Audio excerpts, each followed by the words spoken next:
The glass vials sang when they were empty. That was one of the first things Thalen Aeris had noticed, years ago, after the accident that hollowed him out. An untouched vial, when tapped with the metal tip of a stirring rod, released a faint, crystalline note. It should have been pleasant. Once, perhaps, it would have reminded him of bells, or ice, or distant music. Now it was simply a sound, a point on a scale he could measure but not feel. He considered this as he held the rod between his fingers and tapped each vial in the rack. Ping, ping, ping. Each note almost identical, but he knew the subtle differences, the slight variance in thickness, the microscopic imperfections in the glass. Master Aeris. The voice came from the doorway. Saren Daelor's silhouette was framed by the bluish light of the hallway glyphs. She hovered on the threshold, hands full of papers, curls of dark hair escaping the leather tie at the nape of her neck. "You're late," Thalen said without looking up. It was not irritation. Irritation was beyond him. It was an observation, nothing more. Saren entered, closing the door carefully behind her. The council chambers ran over. They're finishing some decree about trade tariffs with the southern ports. She paused, shifting the stack of documents. "They sent something for you." I assumed as much. He set the stirring rod down with care, arranged perfectly parallel to the row of vials. "They do not summon me to their marbled cages unless they want something extracted, tested, or destroyed."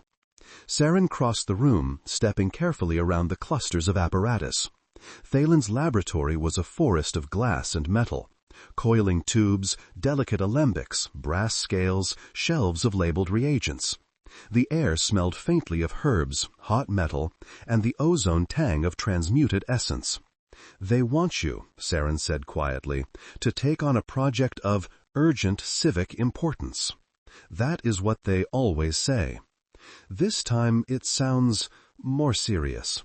She set the top document on the cleared portion of his table. He read the seal first. The stylized tower of Valoran, encircled by chains of alchemical symbols.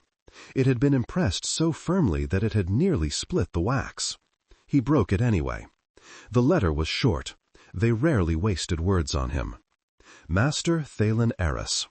By decree of the Valoran High Council, your expertise is hereby requisitioned for the containment and study of a captured hostile entity.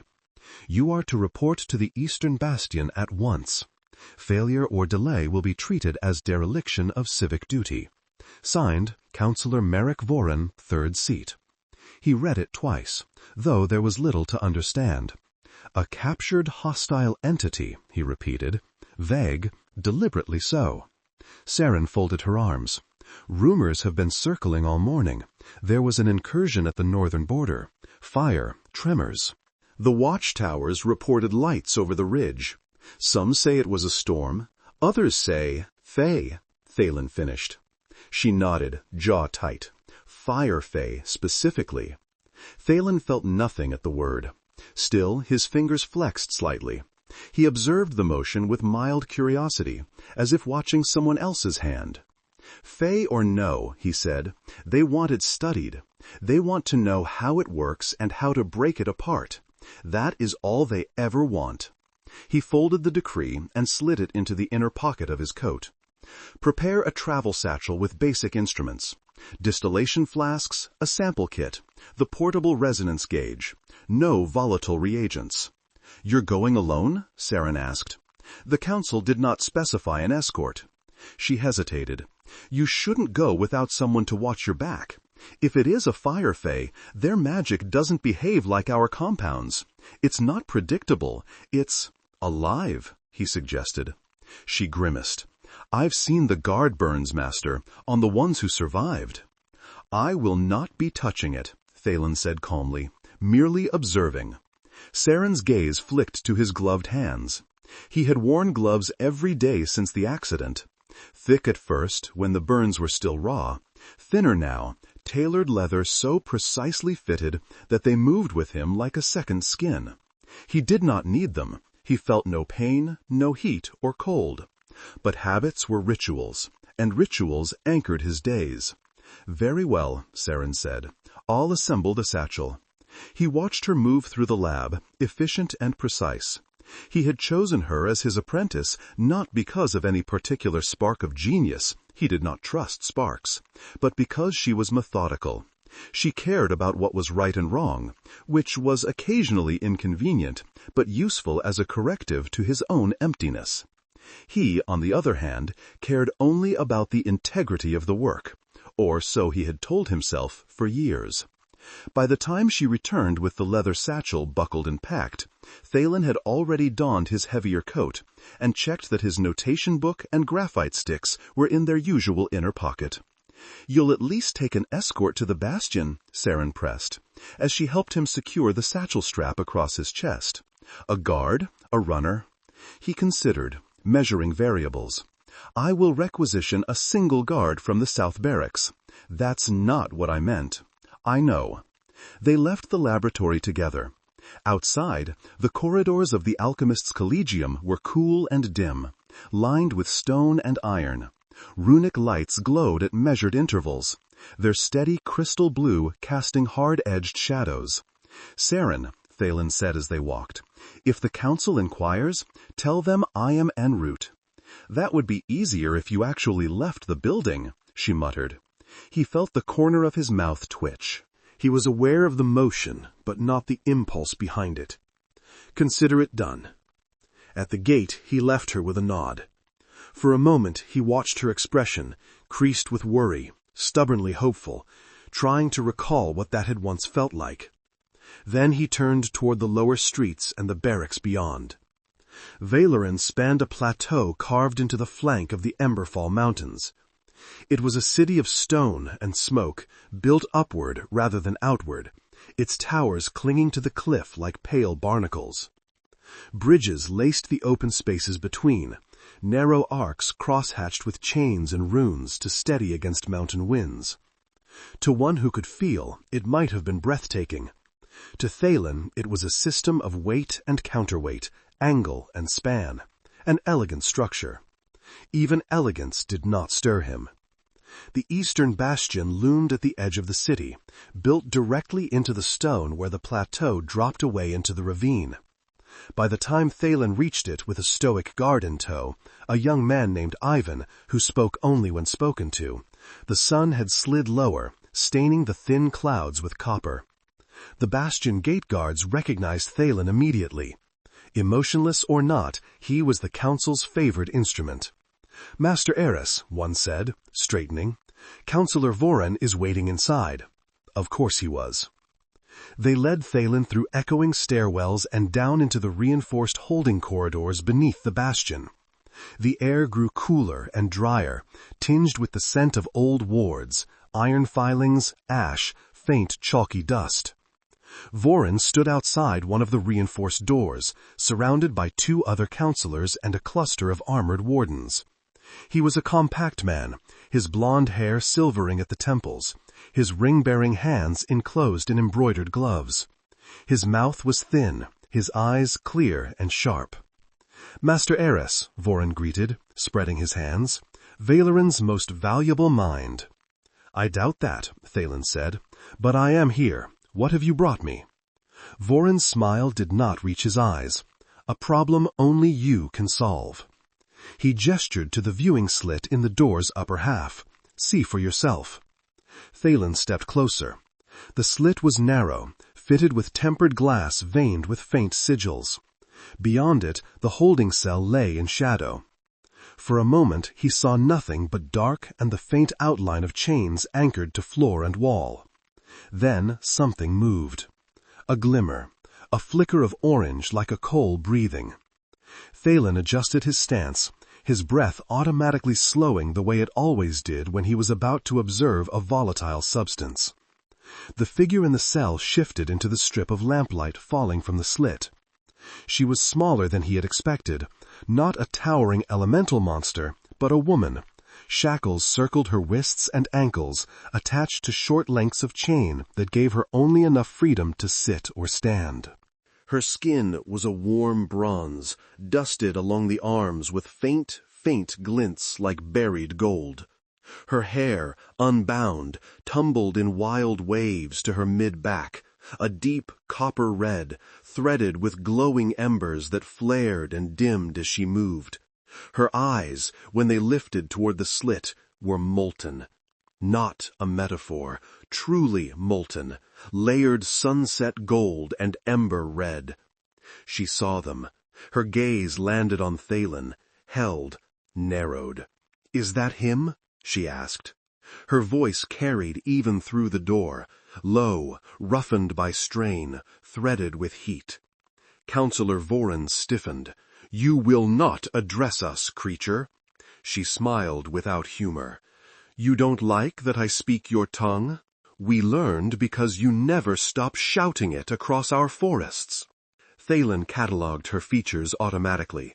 Strong cheekbones, a faint scar at the edge of her jaw, the way the light obeyed her rather than the other way around. Radiant, he noted. That was the word. It did nothing inside him. Still, he recognized it. "What is she?" he asked, eyes still on hers. Voren bristled. "What it, you mean?" "What is she?" Thalen repeated evenly. Voren's mouth flattened. "We believe she is a fire-fae noble of some kind, a raider. Her magic is powerful enough that 5 wardens suffered burns subduing her. The Watch says she led the attack on the northern outpost." "Did she?" Thalen asked. "Lead it?" Voren waved the question away. "Our scouts found sigils burned into the rock, fae marks, and her. That is enough." The woman in the cell laughed faintly. "You started that fire with your machines, human, but blame us again. It's what you're good at." Thalen turned slightly to Voren. "Why am I here?" "Because she is dangerous," Voren said, "and because she is an opportunity. Our defenses against fae magic, while strong, are still imperfect. We need to understand how their power is structured, how it can be disrupted, neutralized, repurposed. You have experience with energy disruption. Your research into sensory pathways is highly relevant." There was a moment's pause around the phrase sensory pathways. Everyone there knew what that meant. They all, in their own ways, remembered the blast that had ripped through Thalen's earlier lab, the way he had walked out of the wreckage without a mark and without an ounce of feeling. "You want me to dissect her?" Thalen said. Voren's lashes flicked once. "We prefer to say study. At first, simple tests. Measure the scope of her abilities, her limits, if necessary." He did not finish. He did not need to. Thalen looked back at the woman, and she looked back at him.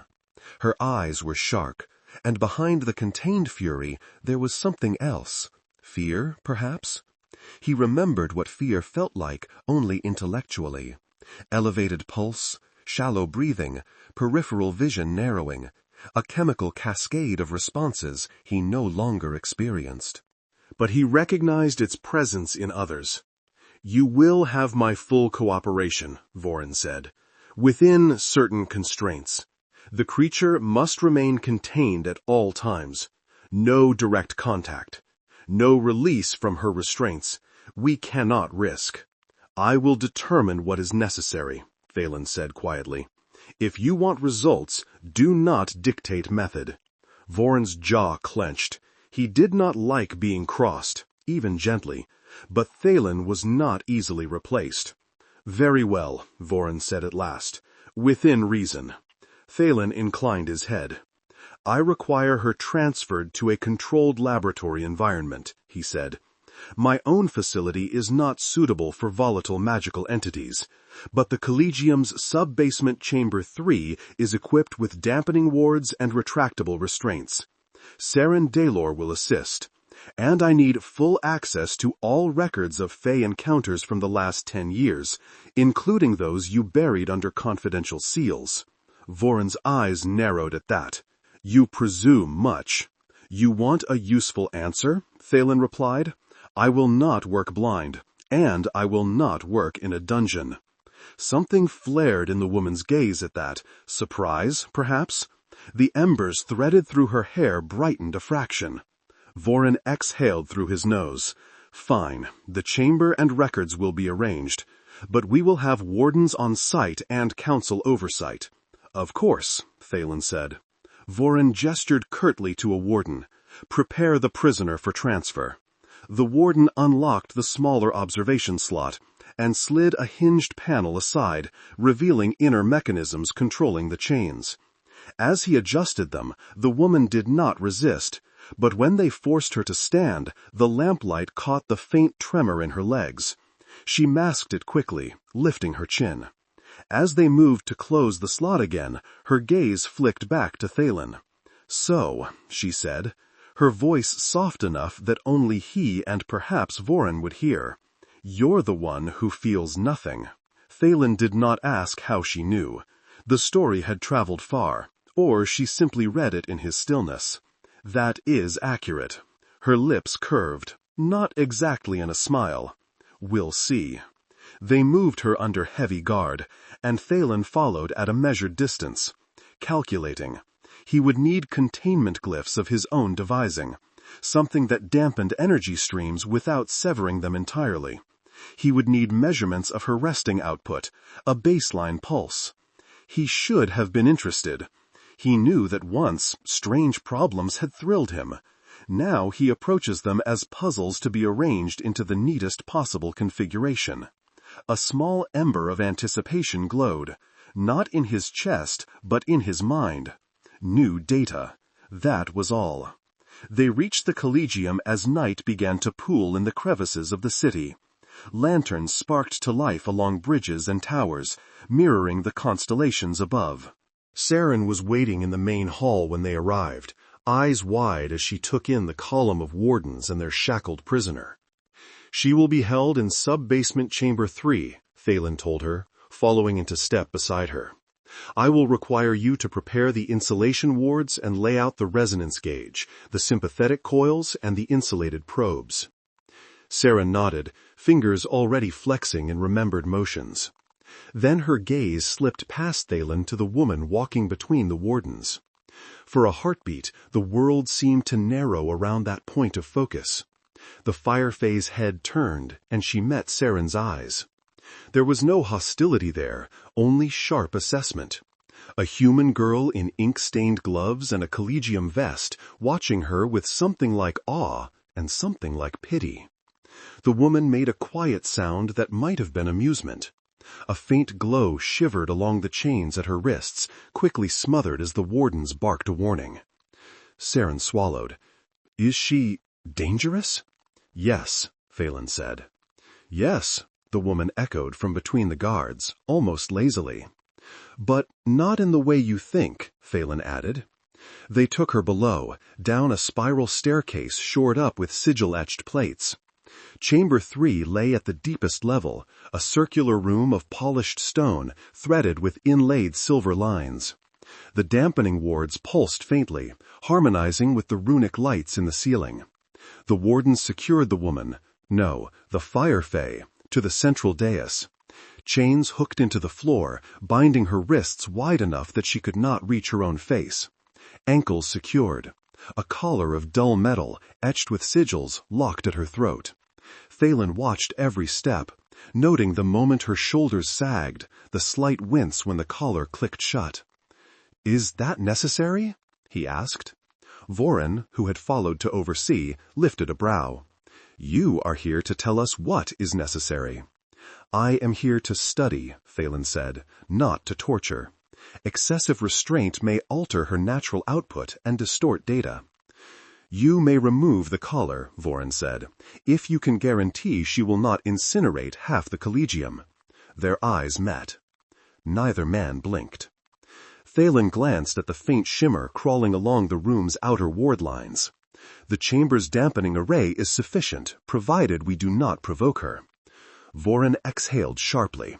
You insist on making this complicated. I insist on making it accurate. He stepped up to the dais. From this close, he could see the fine lines of fatigue at the corners of her eyes, the faint blackened whorls on her wrists where the metal met skin. Her hair smelled faintly of smoke and some sweet resin he could not name, though he noted its properties automatically. Not pine, not cedar, something foreign. Up close, her eyes were even stranger. Not just molten, but layered. Pale gold at the center, deepening to burnt orange and dark, ember red at the edges.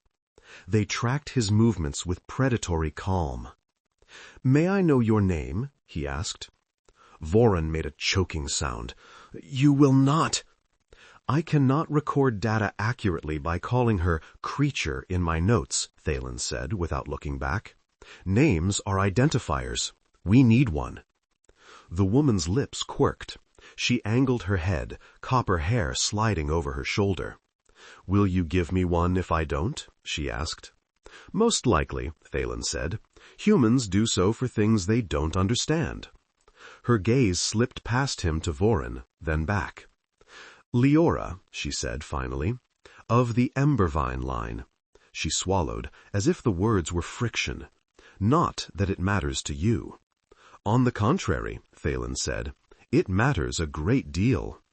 He took his notation book from his pocket and wrote, "Subject designation, Liora Embervine. Fire-fae, probable noble lineage. Arrested at northern border. Displays fluent Valoran speech and reflexive defiance. Physical condition, restrained, fatigued." He underlined the name without thinking about why. "Remove the collar," he said to the nearest warden. Voron hissed, "Master Aeris." "The dampening field is active," Thalen said.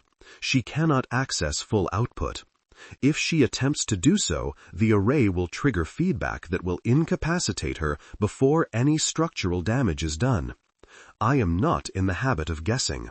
If you doubt my assurances, you should not have summoned me." There was a pause. The wardens shifted uneasily. Liora's eyes had narrowed, but not in anger, in interest. Voron pinched the bridge of his nose, muttered something about alchemists and their egos, and gestured curtly.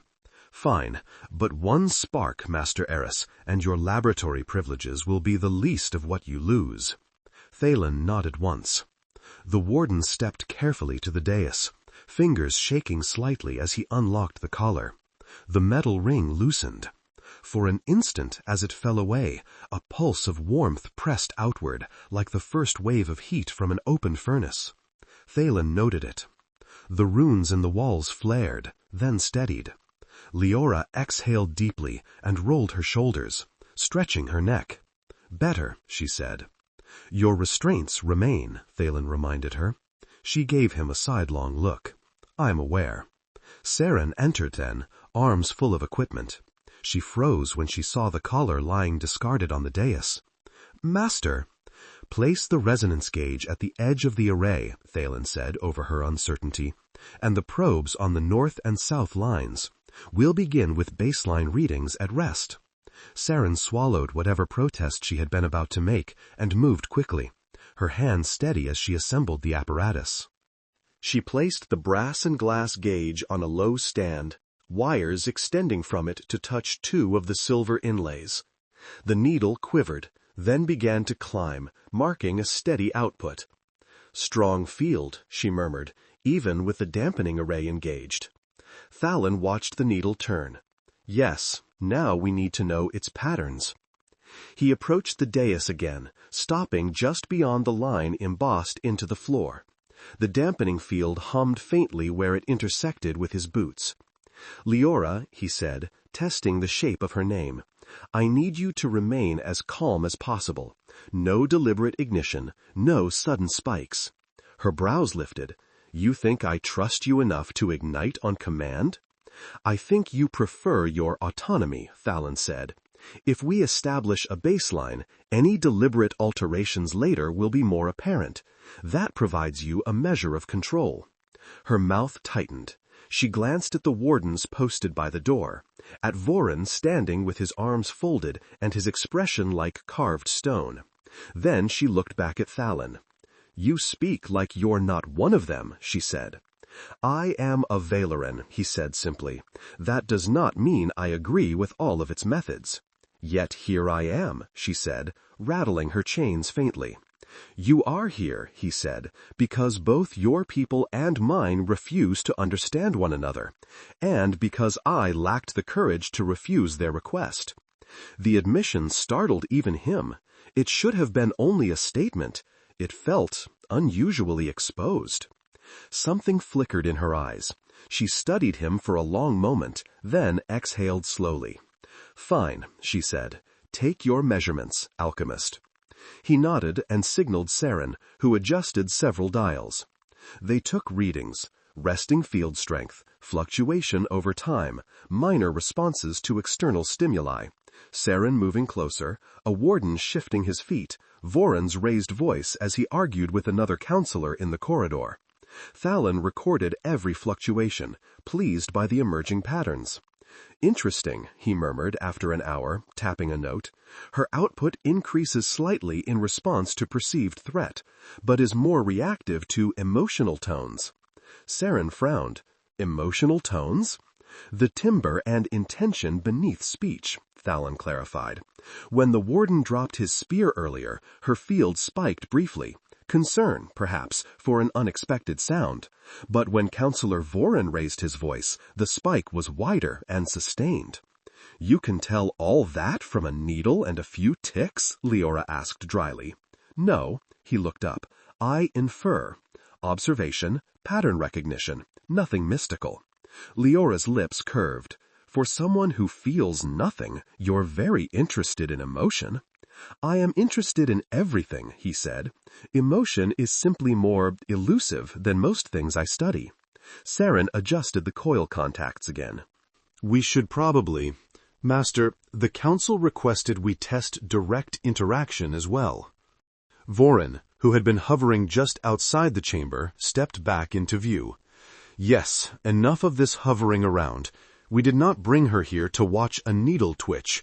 We need to know how her magic affects a human subject."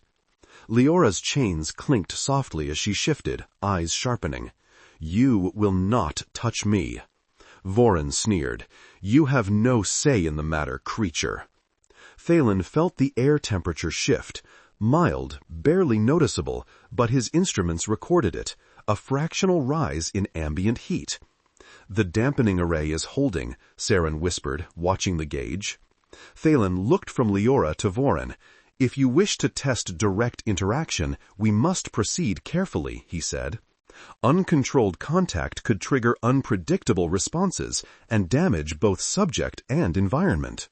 "Then control it," Voron said. "You said yourself the field is stable." Thalen considered the data so far: the room, the wards, the placement of the coils. He was not afraid exactly. Fear required something he did not possess. But he knew the value of caution. "Very well," he said. "We'll begin with minimal contact. I will serve as subject." Saren choked. "Master!" Voron nodded, evidently satisfied. "Appropriate. You're the one most equipped to understand whatever occurs." Liora's gaze snapped to Thalen. "You?" she said. "Why?" "Because I am already compromised," he said evenly. "My sensory pathways are damaged. From a research standpoint, it is safer to risk me than someone with an intact system. Also, I am well acquainted with my own thresholds." "You can't feel anything," she said slowly. "Not in the manner I once did." "Then what exactly are you hoping to learn?"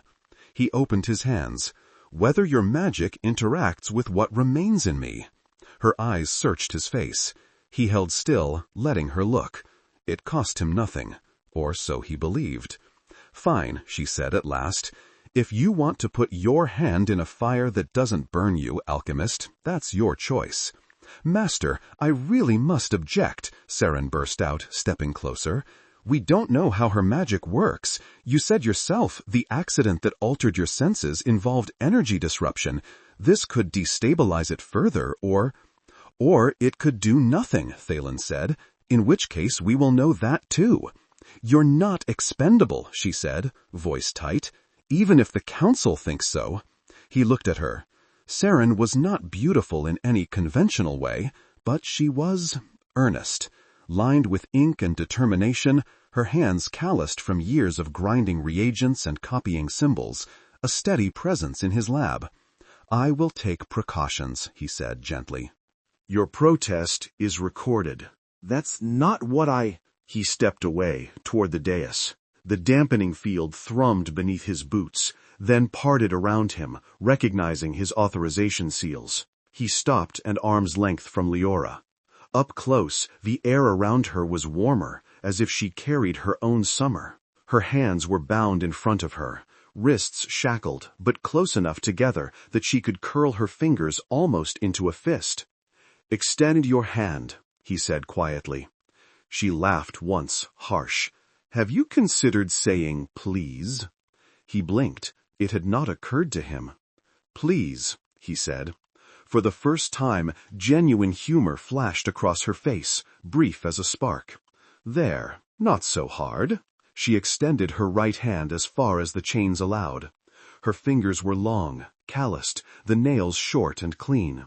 Faint, ember-bright flecks of light glimmered along the backs of her knuckles. Thalen regarded his own gloved hand. The leather was smooth, dark from years of use. He had worn gloves when he had still been able to feel, out of necessity. He had continued after that out of habit.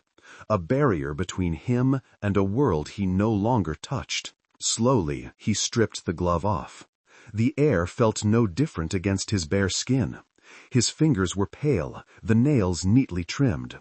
A faint lattice of scars traced his palm, the only visible remains of the accident that had stolen his sense of touch. He heard Saren's breath catch. "Master!" "Observe, Saren," he said without turning. "That is your task." He lifted his hand, bringing it toward Liora's outstretched one. "Ready?" he asked. Her eyes did not leave his face. "Are you?" "I doubt it matters," he said, and closed the distance. Their fingertips touched. For a heartbeat, there was nothing. Then something detonated. It was not sound, not light, but a shock along nerves he had long believed dead. Heat surged through his hand, up his arm, spreading across his chest like spilled molten metal.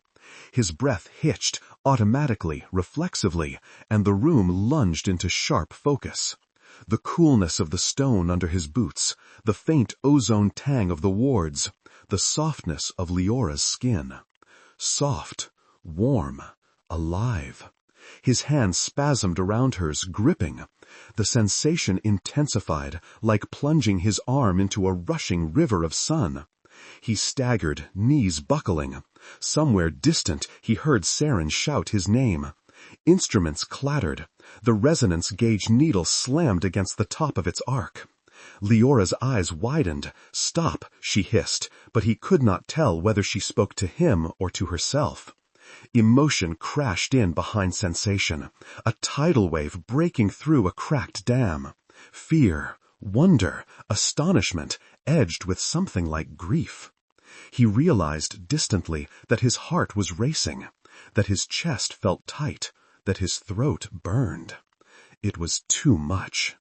It was everything he had lost, roaring back all at once in raw, unprocessed form. He tore his hand away. The connection broke with a visible snap of orange light. Heat recoiled, leaving an echo, a phantom warmth in his bones.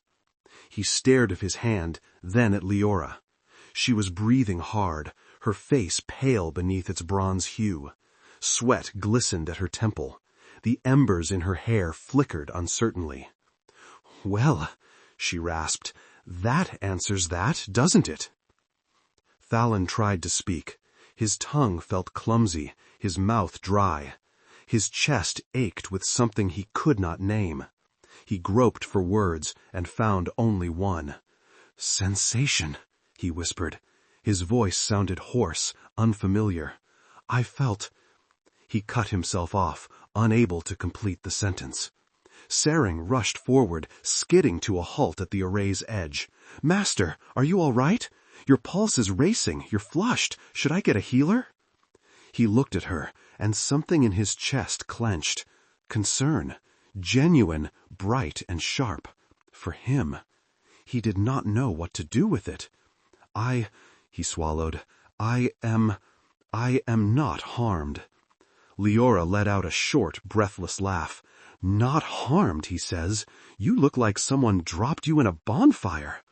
Voren stepped closer, eyes narrowed. What did you experience, Master Aeris? Thalen forced his attention back to the data.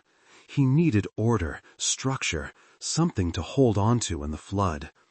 Heat, he said slowly. Intense, but not painful. Texture, pressure, and, he hesitated, and an emotional reaction. Sudden, overwhelming. The connection appears to bypass my damaged pathways, at least temporarily, by overlaying her sensory state onto mine. Voren's gaze sharpened. So her magic can restore your lost feelings? Temptation threaded through the words like a fine, poisonous line. Thalen looked at Liora. She was watching him, jaw clenched, eyes wary, and something else. Guilty, perhaps? No, he said, surprising himself. Not restore, not yet. It is more a borrowed current. When contact ends, the flow ceases. He flexed his fingers. The warmth was fading, leaving only memory. But there was memory. There had not been for so long. How do you know it is temporary? Voren demanded. Because I can feel the absence, Thalen said quietly, which means I recognize its presence. If it were permanent, the baseline would have shifted. Voren's expression turned considering. Then we continue the experiment. Extended contact, repeated exposure. We may find a way to stabilize the effect. Imagine what your research could do with that, Master Aeris. Not only for you, but for all of Valoran. Controlled emotion on demand? Liora's chains rattled as she jerked against them. You will not use me as a draft to sip when you please, human. Voren's lip curled. You forfeited the right to object when you attacked our borders. We defended our home when your machines bled it dry, she shot back. Your mines, your siphons. Do you think we don't see the scars they leave in the earth? The words slammed into Thalen with the force of another shock. Siphons, energy disruption, scars. Memories stirred, fragments of reports he had skimmed, rumors of experimental arrays near the northern ridge, devices designed to draw ambient magic from the air, from soil, from water. He had assumed, abstractly, that those devices had failed. The accident that had shattered his senses had ended the project. What if it had not? Enough, Voren snapped. Your political grievances are irrelevant. What matters is that Master Aeris can now access new data. We will schedule further sessions under council oversight. We will... No. The word surprised everyone, including Thalen. It had left his mouth without conscious deliberation. Voren turned on him. Excuse me? Thalen straightened slowly. His legs trembled faintly, but he forced them into stillness. He had one advantage in this moment. The council needed him. We will not schedule further sessions until I have analyzed today's data and assessed the risks to both subject and environment, he said. His voice sounded different in his own ears, edged with something that might have been anger. The resonance gauge nearly spiked beyond its limit. The dampening array flickered. Uncontrolled repetition could destabilize the chamber. Voren's eyes flashed. You are refusing a direct directive from the council? I am refusing to proceed recklessly, Thalen said. If you wanted a brute, you should have summoned a warden, not an alchemist. A strained silence followed. Seren held her breath. The wardens shifted, hands flexing on their weapons. Liora watched with keen interest, lips parted. Voren inhaled slowly, then exhaled, smoothing his expression into a diplomatic line. Very well, he said. You have 1 day, Master Aeris. Analyze, prepare your recommendations. Tomorrow evening we will reconvene and decide on a structured schedule of interaction. "1 day is insufficient," Thalen began. Voron's eyes hardened. "1 day. I have already granted you more leeway than any other citizen could dream of. Do not mistake necessity for indulgence." He turned on his heel and strode toward the door, the other counselors following. The wardens remained, 2 at the chamber entrance, 2 at the outer corridor. The heavy door closed with a resonant thud. Silence settled, broken only by the faint hum of the wards and the steady tick of the resonance gauge. Thalen exhaled, the breath shaking slightly as it left him. He stared at his bare hand again, at the faint, reddened imprint where his skin had met Liora's. "Master?" Seren's voice was small. "Are you truly all right?" He looked at her, and for the first time in years, he felt the impulse to reassure someone, not because it was correct, but because he did not want her to worry. "I will be," he said quietly, "though I confess I am unnerved." He tasted the word as he spoke it. Unnerved. Discomposed. Disrupted. Liora shifted her chains again. "You think it's unnerving for you?" she muttered. "Try standing here with your magic being pulled in 6 different directions and hoping your own fire doesn't eat you alive." He turned back to her. "Did the contact harm you?" She hesitated, then shook her head. "No, but it drained me more than I expected. You're like a riverbed cracked dry. Any drop you get, you swallow whole." He filed the metaphor away. "You felt my absence?" "Anyone would," she said. "Most people have some kind of color inside. Yours is like smoke, thin. But there's something there. Otherwise my fire wouldn't have found anything to grip." Saren edged closer to the dais, careful not to cross the array. "I'm sorry," she blurted, "for all of this, for—" "You're not the one holding the chains," Liora said dryly. Then her expression softened, just a fraction. "What is your name, Ink Fingers?" "Saren," she said. "Saren Daelor." "Saren," Liora repeated, as if tasting it. "Pretty. Doesn't suit this stone box." Saren flushed. "I didn't choose it." "No," Liora said softly. "We rarely choose the boxes we're born into either." Thalen wrote, "Subject reports increased fatigue post-contact. Describes human baseline as energetically depleted. Metaphor, cracked riverbed. Reciprocal sensation suggests bidirectional link, not simple projection. Emotional/energetic resonance may cut both ways." He tapped the page once with the end of his graphite stick, then looked up. "We have limited time before the council demands results," he said. "If they sense weakness or delay, they may assign someone less careful to continue this work." "Less careful?" Liora echoed. "Is that your way of saying crueler?" "Yes," he said. "Inexact methods often yield both." She snorted. "Humans and their pretty words." "You said your magic is being pulled in 6 different directions," he continued. "Explain." She regarded him warily. "Why should I tell you anything? Because the more I understand, the more precisely I can argue against certain procedures," he said. "Ignorance is a weapon in the council's hand.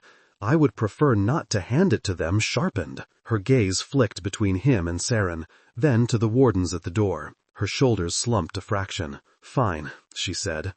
"You want to know what your city feels like to someone like me?" "Yes," he said simply. She closed her eyes. "When we cross the border," she said slowly, "we feel it first in our lungs, like breathing in ash. Your machines, your minds, they pull at the fire in the stone, stripping it slow. We walk through fields that should sing and hear nothing. It's like listening for a heartbeat in a corpse." Seren flinched. Thalen's graphite moved quickly across the page. "It has been getting worse for years," Liora went on. "We told you. You didn't listen. So some of my kin came closer to see how far the hollowness spread. Your watchtowers saw the lights, heard the hum. You assumed attack." Her lips twisted. "You're not entirely wrong. We were angry. But we could have left with a few broken machines. Then Something shifted. She opened her eyes, and for a moment there was no heat in them, only raw, exhausted fear. The ground itself shuddered, she said, like something beneath it woke up.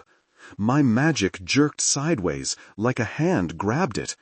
I thought one of my kin had shoved me, but they were all staggering too. Fire pulled out of us, down into the stone, toward your city, toward whatever you've buried there. Thalen's heart thudded once, hard, hard. Energy siphoning, not only from ambient fields, but from active elemental cores. After that, Liora said, it's patches. I feel parts of me being tugged, toward the mines, toward your machines, toward something deeper I can't see. It's like being hooked in 6 places at once and dragged 6 different directions. She gave a brittle smile. Makes it hard to sleep. Seren's face had gone pale. We're doing that, she whispered. Our arrays. Not we, Thalen said automatically. Some of us. A faction. Seren shot him a look. Does the distinction matter to her? No, Liora said flatly. Stone doesn't care who cuts it, only that it bleeds. The phrase lodged in Thalen's mind, a shard of awareness. He saw again the diagrams in forbidden papers, the proposals for emotion-tuned elixirs that had passed across his desk years ago. He had dismissed them as reckless speculation. He should have looked more closely. He should have asked where the proposed energy source would come from. His fingers tightened around the graphite. We are not all complicit, he said quietly. Leora's gaze pinned him. And yet you stand in the center of their work? He did not flinch. I stood in the center of it once before, he said, and it cost me everything that made existence bearable. If I had been braver then, perhaps you would not be chained here now. Seren inhaled sharply. Liora stared at him, startled. For a moment her shield slipped. He saw the weariness in the set of her mouth, the way her shoulders trembled with the effort of holding herself upright. You are strange for a human, she said finally. Strange and broken and stubborn. I am an alchemist, he said. We are always some combination of those things. Something flickered at the corner of her lips. Not quite a smile, but close. Very well, strange alchemist, she said. If you want to untangle this mess your people started, I will tell you what I feel, when I feel it. But only if you stop letting that one, she jerked her chin toward the empty doorway where Vorin had stood, decide what happens to my fire. Thalen felt the remnant warmth of her earlier touch stir in his chest. You have my word, he said. It was a simple sentence. But he knew that for someone like Liora, for any fae, bound by deeper laws than humans, words had weight. She studied him, searching for any flicker of insincerity. He had none to offer.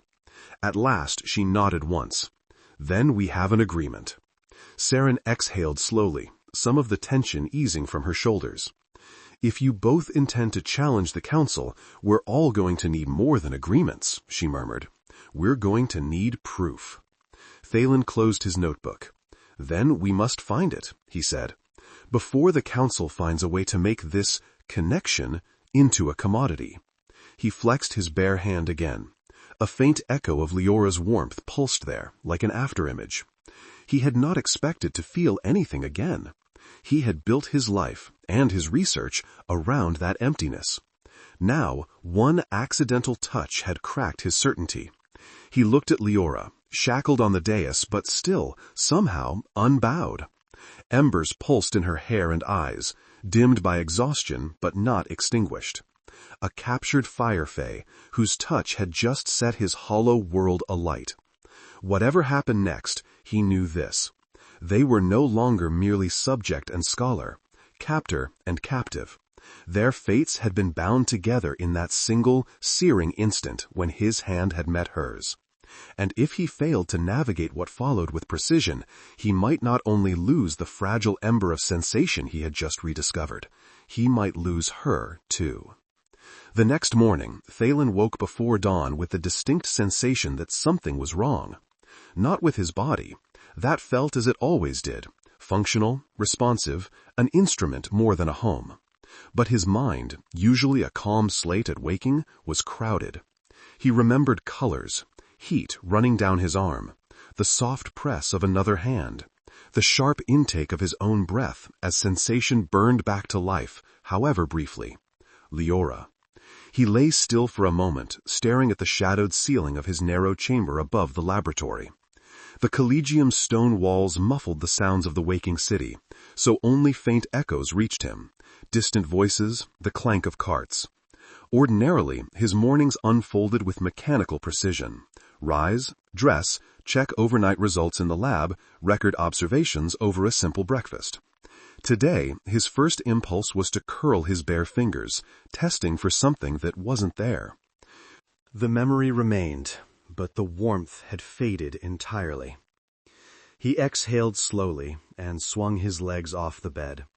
His feet met cold stone.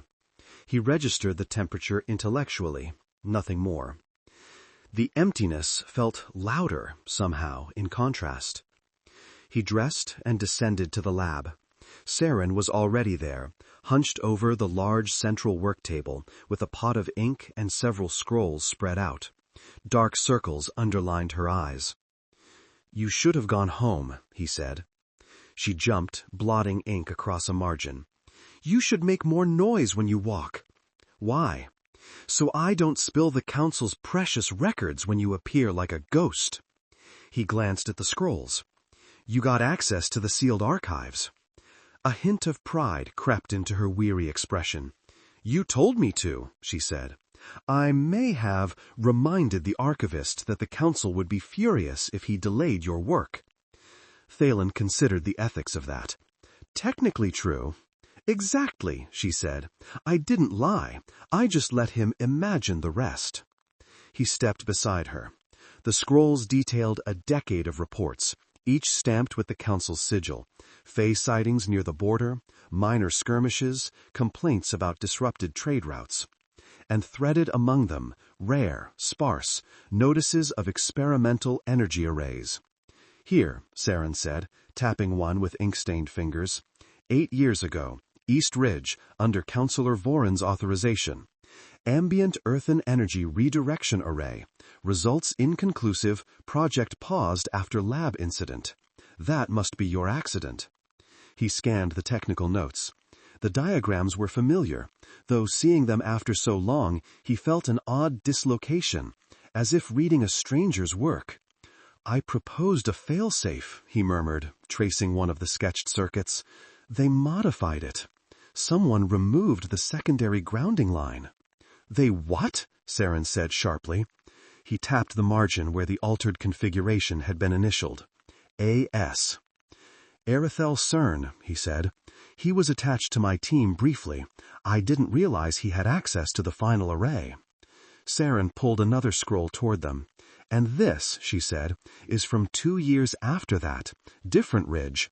Contained siphoning of minor elemental nodes. Same authorizing counselors. Same project lead." She pointed to the bottom. A.S. Thalen felt the familiar numbness in his chest creak, as if something inside it wanted to shift.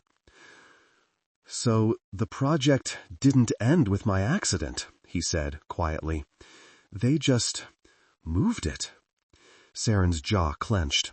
"And they kept the same man in charge." She rifled through another stack and found a more recent report. And here, 6 months ago, increased Fae activity near siphoning sites, localized disturbances, further study required. That's what they call it. Disturbances. Liora called them scars, Thalen murmured. Saren looked at him sidelong. "You trust her perspective now?" "I trust data," he said, "and so far her descriptions correlate with these records. Anecdotal evidence is still evidence." Saren snorted softly. "Only you could make caring sound like a math problem." He blinked. "Do I? Sound like I care?" She set her quill down and really looked at him. Her gaze flicked from his face to his bare hands, then back again. "You haven't put your gloves on," she said. He glanced down. His hands were uncovered, fingers faintly reddened from yesterday's contact. he had not noticed. "An oversight," he said. "Is it?" she asked quietly. He considered that, then reached for the gloves and slid them on. The leather swallowed sight of the faint mark. "Today," he said, "we must approach differently. No direct contact unless absolutely necessary. I allowed impulse to override caution yesterday. That was unwise." "That wasn't impulse," Saren said. "That was curiosity." "Same effect," he said lightly. She frowned. "What did it feel like, really?" He paused. The easiest response would be to deflect, turn the question into an abstract description. But she had stayed through the night to fetch records, risked the archivist's displeasure. She had earned honesty. "Terrifying," he said. "Overwhelming. And—" he searched for the right word. "Beautiful," he finished. Saren's throat worked. "Then, we have to make sure they don't turn it into something ugly." He nodded once. They spent the next hours designing protocols. Controlled increments. No skin contact. Instruments only. Saren drew up a chart of tests. Thalen refined it, adding margin notes about likely energy responses, possible failure points. "And the council?" she asked finally. "Voren said you have until evening." "I will present them with structure," Thalen said. "They find that reassuring. It gives the illusion of control." "What about actual control?" He thought of the faint tremor in Liora's legs, the way her fire had pulsed against his hand, desperate and bright. "That," he said, "is less certain." The wardens arrived not long after midday with a summons. Councillor Voren requested an update before the evening session. "Of course he does," Saren muttered when they left. "He can't stand not hovering." "Hovering can be useful," Thalen said absently. Saren smothered a smile as she helped him gather their documentation. "You're getting sharper today." "Sharper?" "With your words," she said. "Not that I'm complaining. It suits you." He felt a tiny, almost imperceptible flare of warmth in his chest. It might have been pretense. It might have been memory. Or it might have been the first faint echo of something returning. At the council chamber, Voren sat behind a long, curved table with 4 other councillors. The room was high and cold, banners hanging heavy on the walls. Stained glass windows filtered in mountain light. "You requested an update," Thalen said, unrolling a diagram. Voren steepled his fingers. "We requested results." "You will have both, if you listen," Thalen replied.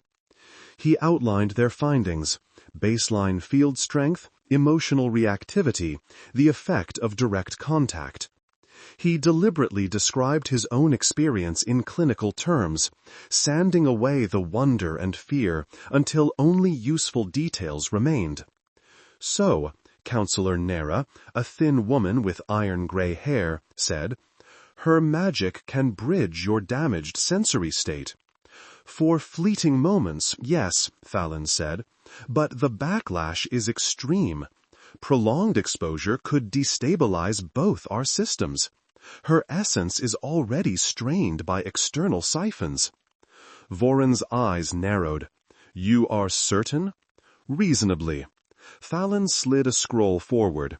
In addition, the Fae subject provided descriptions of localized disturbances that match your own records of experimental arrays on the northern ridge, specifically those under Arithal Cern's supervision. The council shifted. Nera's lips pressed together. Voren's expression cooled. "This line of speculation is outside the scope of your assignment, Master Aeris." "On the contrary," Thalen said. "If the arrays are actively draining fire-fae essence, that affects our subject's stability. Overdrawn cores are more volatile. Any testing we perform without accounting for that factor risks catastrophe." Nera tapped the scroll with a finger. "What exactly are you suggesting?" "That we temporarily suspend testing," Thalen said, "until the arrays can be recalibrated or deactivated. At minimum, we must know their current output and reach. If Arithal is siphoning Fae essence without council oversight, that poses both ethical and structural dangers." Voren's jaw tightened. You overstep. The arrays are under council authorization. You will not. Council authorization, Nera cut in sharply. I authorized preliminary research, nothing more. There has been no vote on continued siphoning. Voren's gaze flickered. Informal extensions were necessary. Informal theft is still theft, Nera snapped. From what I hear, Master Aeris's accident should have ended these experiments. You assured us they had. Silence rippled across the chamber. Thalen watched Voren's composure crack, then reassemble. Interesting. There is no proof, Voren said carefully, that any current arrays are functioning at levels that endanger us, or the Fae. Thalen placed another scroll on the table. 6 months ago, he said, your own scout reports noted increased Fae agitation near siphon sites. I have reviewed them. They correlate with our subject's account. He met Voren's gaze evenly. You brought me here to provide clarity. I am doing so. Voren's eye twitched. Nera leaned back. Regardless of the arrays, we need more information about the Fae subject, she said. We cannot afford to let sentiment cloud our judgment. Vyloran's safety relies on understanding threats. I am not proposing we free her, Thalen said, only that we proceed with caution. Voren seized on that. Then you have a structured plan for continued tests? Yes, Thalen said. Controlled, indirect interaction. No further skin contact until we have mapped more of her response patterns and assessed cumulative strain. Small exposures, increasing incrementally, with significant rest periods. Voren did not look pleased, but he also did not overturn the proposal immediately. And how long, in your estimation, before such structured tests yield useful applications? Useful in what sense? Thalen asked. Ethical? Defensive? Commercial? Practical, Voren said flatly. Thalen let the question hang, then answered. If your only measure is profit, you summoned the wrong alchemist. Nera's lips twitched, almost approving. Voren's nostrils flared. Careful. I am careful, Thalen said, quietly. That is why you tolerate my presence. An uneasy silence followed. Finally, Nera cleared her throat. Proceed with your protocols, Master Aeris, she said. Keep us informed of any changes in the subject's condition, and bring us concrete evidence regarding these siphoning arrays. If anyone has been acting beyond the Council's mandate, we must know. Voren's fingers tightened on the arms of his chair. You cannot seriously consider. We can and we will, Nera said coolly. This council is not your personal laboratory. Voren clamped his mouth shut. For now. Thalen bowed his head slightly. As you wish. Back in the sub-basement, the chamber's air felt different. Liora stood on the dais, as before, shackled, hair tangled, but her eyes were brighter than they had been last night. You took a long time, she said, when Thalen entered with Saren. We were detained, he said. Counselors enjoy the sound of their own voices. That makes 2 groups you have that in common with, she said. Counselors and Fae Elders. Saren sicked the instruments on a side table, biting back a smile. Today will be different, Thalen said. He approached the dais but stopped before the array's shimmering boundary. No direct contact. I will not touch you again without your explicit consent. Liora's brow furrowed. Is that supposed to be reassurance or a threat? Reassurance, he said. You did not appear eager for more of yesterday's experiment. Something like relief flickered across her face before she masked it. It was a lot, she admitted, for both of us. He inclined his head. Indeed. From now on, we focus on observation, not provocation. When you feel those pulls you described, we will record them in real time, along with environmental variables. Saren held up a board with a grid of columns. Time, direction, intensity, corresponding array in council records, if we can match it. Liora's gaze softened briefly. You work her hard, she said to Thalen. She works herself hard, he said. I merely provide targets. Saren rolled her eyes. They began. The first hour passed with only mild fluctuations. Liora described a constant dull tug at a point low in her sternum, a pull she likened to a hand on a chain. The resonance gauge ticked steadily. "Northeast," she said at one point, closing her eyes. "Far, like a wind pulling smoke that way." "East Ridge," Saren murmured, scribbling, "corresponds with the oldest arrays." Later, Liora grimaced. "Down," she said, "under us, as if something below is hungry." Thalen's skin prickled under his clothes. "Below the Collegium?" "Below your city," she said, deep. "I feel it most when I'm tired." "Council doesn't mention any arrays here," Saren said, flipping through notes. "Because they didn't authorize them," Thalen said under his breath. Around midday, Liora's knees buckled. The chains caught her with a jolt. Saren startled forward. "That's enough for now," Thalen said immediately. "We will resume later." Liora's jaw clenched. "This is not a test of endurance," he said. "We gain nothing by breaking you." She slumped against the chains, breathing hard. "You say that like you're unusual among your kind." "I am," he said, "to my frequent disadvantage." Saren adjusted the restraints as much as safety allowed, adding a folded cloth beneath the metal cuffs to soften the pressure. Liora watched her with quiet curiosity. "Why do you stay here?" Liora asked suddenly as Saren tightened a strap. Saren blinked. "Because this is my apprenticeship? I'm learning from Master Aeris." "You could have chosen someone whose work doesn't chain living things to stones," Liora said. Saren's mouth tightened. "I didn't choose this project. The council assigned it to him, and I'm his apprentice. But I did choose him. Years ago." Liora tilted her head. "Why?" "Because he listens," Saren said simply. "Because he doesn't pretend things are right when they're wrong, just because someone powerful says so. Because he argued with the counselor on my behalf when they wanted to cut my stipend after my father died." She shrugged, looking away. "And because he makes sense. Even when he doesn't feel anything, he understands." "I feel some things," Thalen muttered, stung. Saren shot him a sidelong look. "I know," she said gently. "You just don't call them that." Liora's eyes moved between them, something thoughtful in her gaze. "You care about her," she said to Thalen. He opened his mouth, then paused.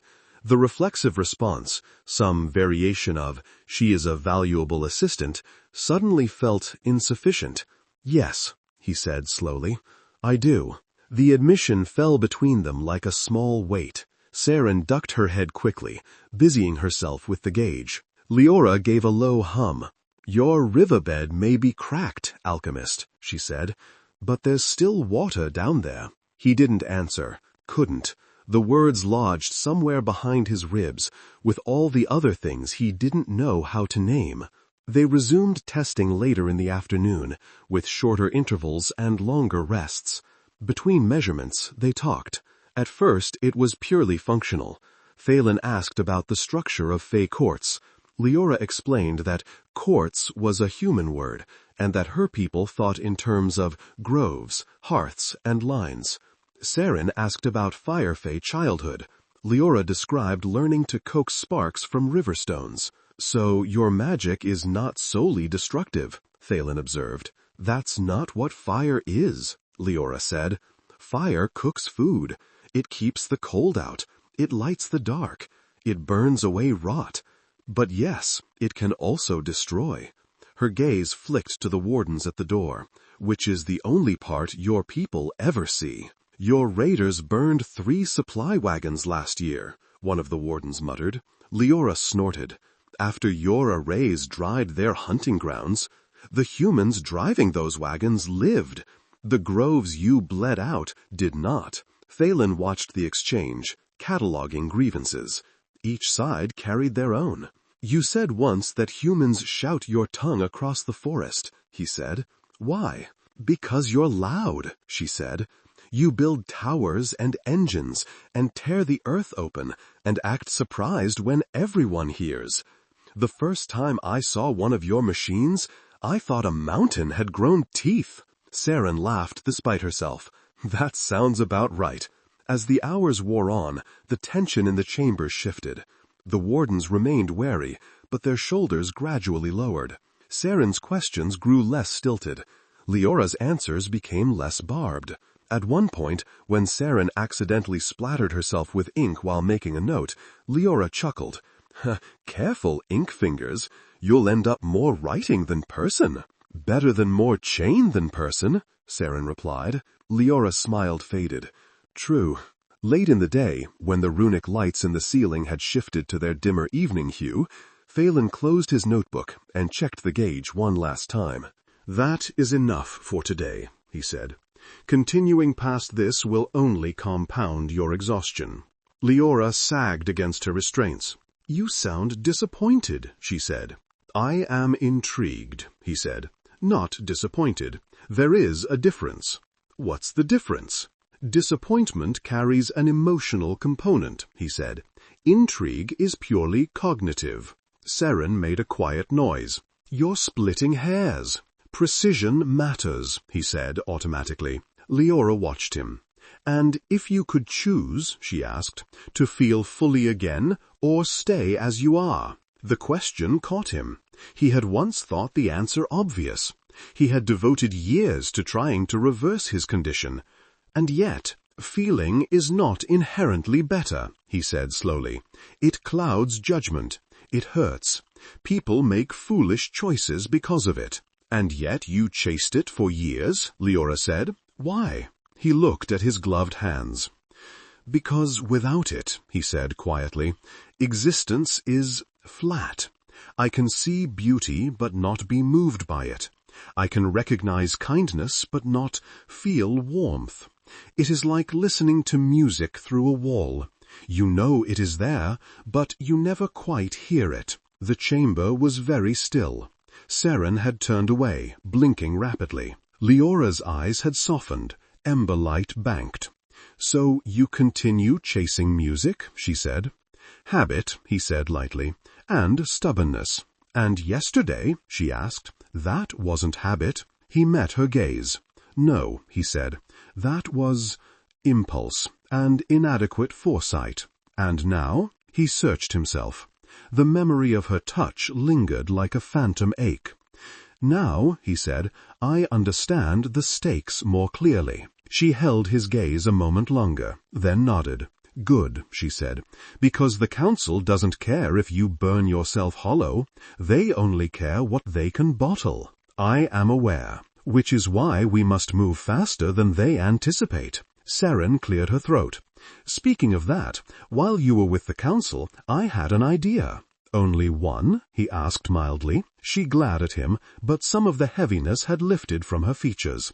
I mean a specific one, about proof. Liora said she feels pulls towards certain directions when the arrays drain. Yes, he said. What if we reverse that? Saren said. If we can briefly disrupt or overload an array, maybe she will feel the change. If we map her reactions to timed disturbances and log which direction she feels each one from, we can triangulate the positions. Thalen considered it. Overloading an array risks collapse, he said, but a brief interruption might be possible, if we can access the control seals. And you know where those are? Saren said. Not precisely, he said, but I know who does. Liora's eyes narrowed. The one you mentioned? Arithal. Yes, Thalen said. He will not hand over information willingly. He believes what he is doing is visionary. Does he also believe having his devices eat people alive is visionary? Liora asked darkly. Probably, Thalen said. Visionaries are often poor judges of cost. Saren frowned. How do you plan to get him to talk? Thalen thought about it, then grimaced faintly. By appealing to his pride. He will be eager to prove his work superior to mine. If I pretend skepticism, he will likely over-explain. You're going to make him brag? In effect, Thalen said. Liora huffed. You humans wield vanity like a weapon, only because it is so frequently offered, Thalen said. Saren laughed. Even Liora's mouth twitched. Very well, Liora said. You use his pride. I'll use my pain. Between us, we might corner him. You will not be anywhere near him, Thalen said firmly. "You will remain here, where I can ensure you are not harvested." Her eyes flashed. "I don't need your protection." "Perhaps not," he said, "but I require your cooperation. If you disappear into some hidden array chamber, I lose both subject and ally." "Ally," she echoed. "Yes," he said, "unless you prefer accomplice." She studied him, then shook her head. "Ally will do." He turned to Seren. "I will speak to Arithel tonight, alone." Seren's expression shuddered. "You didn't answer my question earlier," she said quietly, "about actual control. Are you sure we can keep ahead of the Council in this?" "No," he said. "I am not sure of anything. But I know this. If we do nothing, the arrays will continue draining Fae essence unchecked, and the Council will either weaponize or discard Liora. Doing nothing is unacceptable." She stared at him, then nodded once. "Then we'll do something." "Excellent," Liora said dryly. "I like her." "As do I," Thalen said before he could stop himself. Seren flushed and busied herself with tidying the instruments. As the wardens escorted them out, Liora called softly, "Alchemist." He turned back. "I meant what I said yesterday," she told him. "Your hand in mine, your emptiness pulled at me like a canyon. That's dangerous for both of us. If they ever force that connection longer than we want, it will hurt. I know." Her eyes burned. "Then don't let them." He inclined his head. "I will do my best." "And if your best isn't enough?" He paused. He had no answer for that. Liora looked at him steadily. "Then I will burn as much of their machinery as I can on my way down." The words should have sounded like a threat. Instead, they felt like a vow. He carried them with him as he and Seren climbed back to the upper levels, leaving the dampened chamber and its humming wards behind. Night had fully fallen outside. Valoran's lanterns burned in the dark, tracing the lines of bridges and towers. From this height, the city looked almost gentle, harmless. Thalen knew better. He found Arithel Cern in one of the Collegium's lesser-used laboratories, surrounded by whirring devices. Arithel was taller than Thalen remembered, or perhaps simply more self-assured. His dark hair was tied back, his coat spotless, his eyes bright with the feverish sheen of someone certain the world did not yet understand his genius. "Thalen," he said, spreading his arms, "I heard you were back in favor. They gave you the Fae subject, didn't they?" "Word travels quickly," Thalen said. "A fire-fae," Arithel went on, ignoring the remark. "Imagine what we could accomplish if we harnessed that kind of power properly.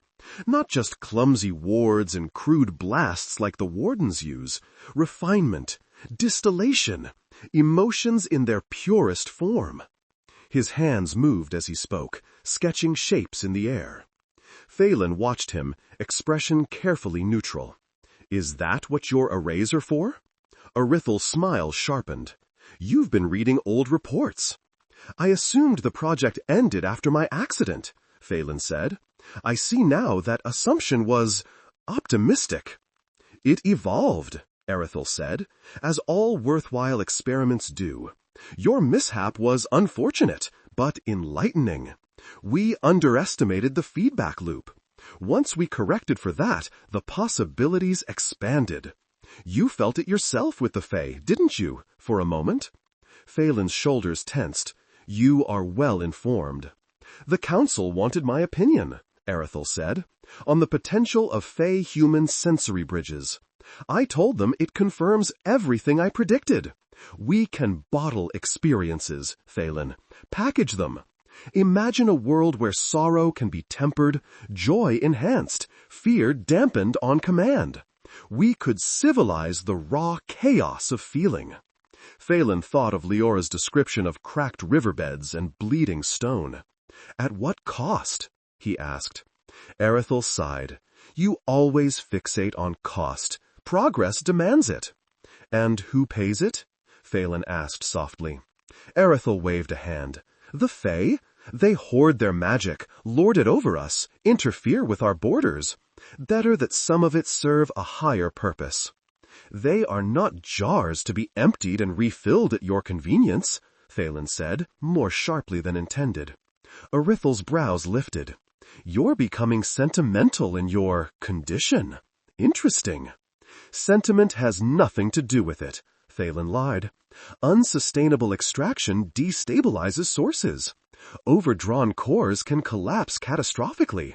You saw what happened to my lab. Arithel shrugged. And yet, here you stand, a proof of concept. Your accident showed me that sensory pathways can be altered. Today's results show they can be reopened. We are close, Thalen.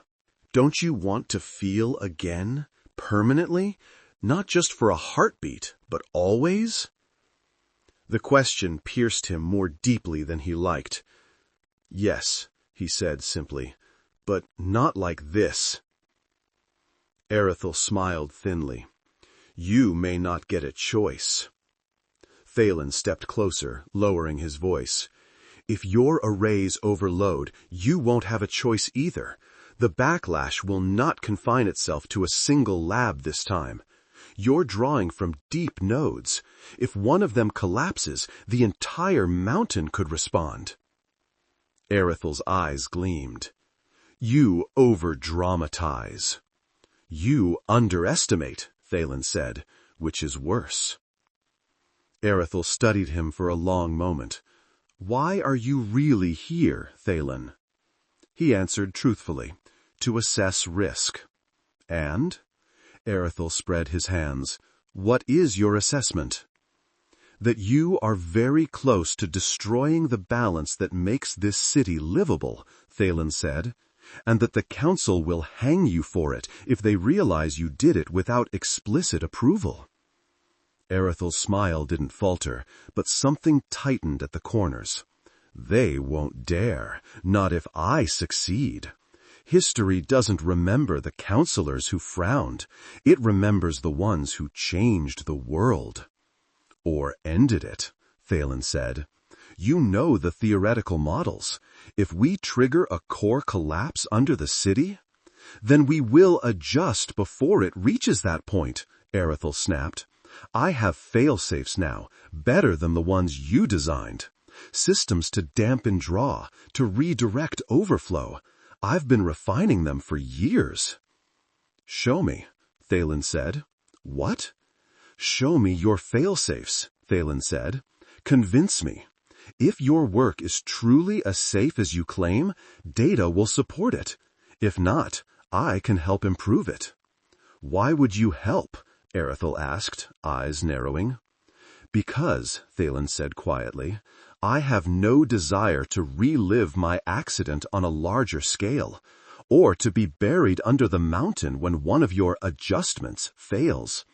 And because if you are determined to proceed, regardless of what I say, I would prefer we minimize collateral damage. Arithel hesitated, pride warred with paranoia behind his eyes.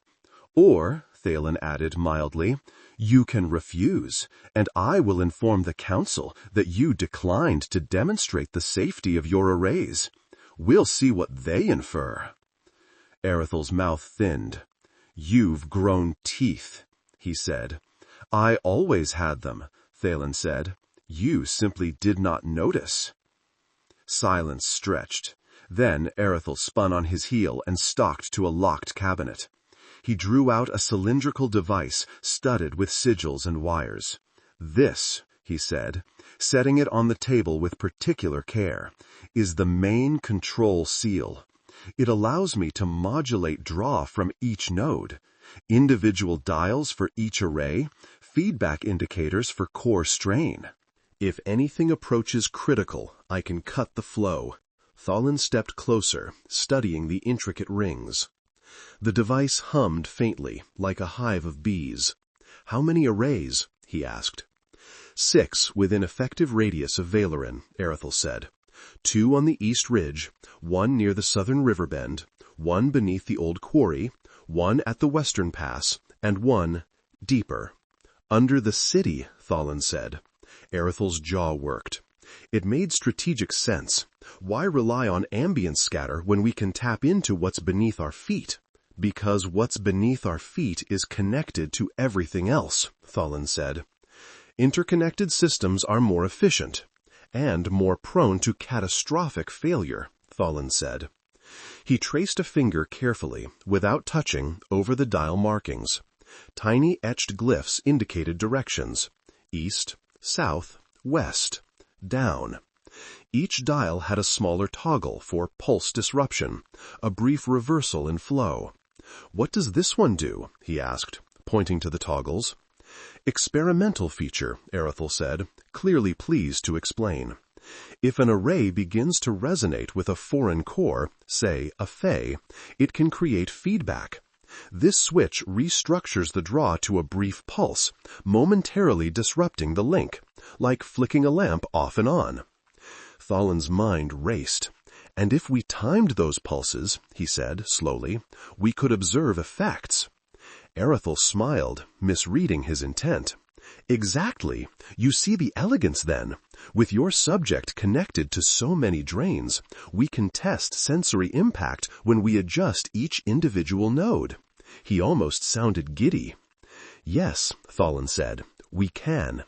He met Erithel's gaze, letting the other man see only interest, not the coiled plan forming behind his own eyes. "Allow me access to the control seal," Thalen said, "at specific intervals. I can correlate node disruptions with the subject's experiences. That will refine your data, and it will reassure the Council that we're monitoring strain proactively." Erithel hesitated. "I don't like handing over my work." "You won't be," Thalen said. "You'll be letting me assist. I will record everything and share the results with you. This will accelerate your progress." Appealing to pride, as predicted. A slow smile spread over Erithel's face. "Fine," he said. "We'll try a small test. Tomorrow. I'll be present, of course."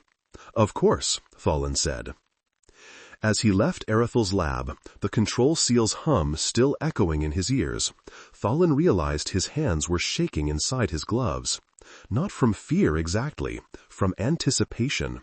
They finally had a lever.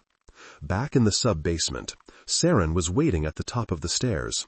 "Well," she demanded as soon as she saw him. "He will permit controlled pulses," Thalen said. "Tomorrow, during testing." "He will be there." Saren's eyes widened. "So we can map positions?" "If Liora's descriptions are accurate and we time the pulses precisely," Thalen said. "Yes." "And if the Council sees?" "The Council will see whatever we present them," Thalen said. "Until we have proof, they'll treat this as a theoretical dispute between colleagues. Once we show them that each pulse corresponds to a measurable effect on a living fae, then they'll have to call it what it is," Saren finished softly. "Theft." "And torture," Thalen added.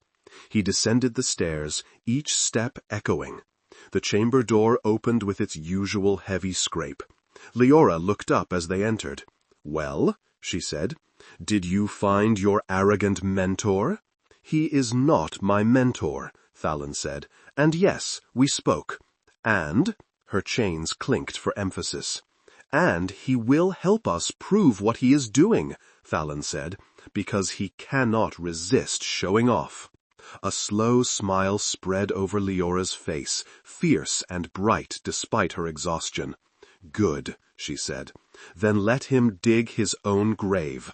I'll provide the fire." The next morning, Thalen found himself hesitating outside the sub-basement chamber. Not long, perhaps the span of 2 breaths, but enough for Saren to notice when she arrived with an armful of equipment. "You're doing it again," she said. "Doing what?" "Thinking like a human who feels things," she said. "It's unnerving. I'm not used to it." He blinked. "I assure you I'm thinking only of protocol." She snorted. "Right, protocol." But she didn't push further, and he didn't clarify. The truth was harder to articulate. His mind kept circling the memory of Liora's hand in his, the heat, the shock, the way her voice had broken on that soft warning, "Stop." He had no words for the small, treacherous part of himself that wanted to feel it again. The wardens opened the chamber for them, and the now familiar hum of the dampening wards enveloped them. Liora was awake, though clearly tired. Her ember-threaded hair fell messily over one shoulder, and the skin beneath her eyes had darkened to smoky gold. "Morning, Alchemist," she said, pausing before adding, "and ink fingers." Saren flushed. "It's Saren." "I know," Liora said, though her mouth curved. "Ink fingers suits you." Thalen stepped inside the array boundary. "Did you sleep?" Liora tilted her head. "Humans ask that question like it's a simple one. I closed my eyes. That's all." "That is not an answer."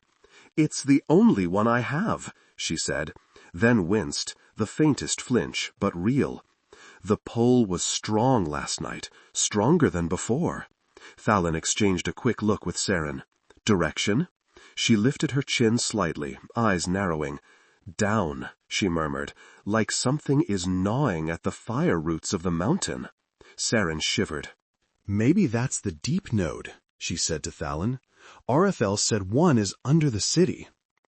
"Yes," Thalen said quietly, "which means today's tests are more important than I thought." Liora's gaze sharpened. "Tests?" He nodded. "We will create small, controlled disruptions in the siphoning network, brief pulses. If you tell us exactly what you feel when each occurs, we can map the arrays." Her expression flickered. Suspicion, acceptance, weariness. "Fine," she said, "but don't you dare let him keep feeding from me." "I won't," Thalen said. Her eyes settled on him. Something warm glimmered there, gentler than the fire she wielded. "I believe you," she said. The words landed heavier than they should have. Belief was something fragile, precious. He wasn't sure he deserved it. Before he could respond, footsteps echoed down the corridor, precise, confident, too loud for couriers or wardens. Thalen recognized the cadence even before Arethel Cern appeared in the doorway, coat immaculate, smile irritatingly triumphant. "Master Aeris," Arethel called, stepping inside with the self-assurance of a man arriving to applause. "I've brought the control seal. I assume you're ready?"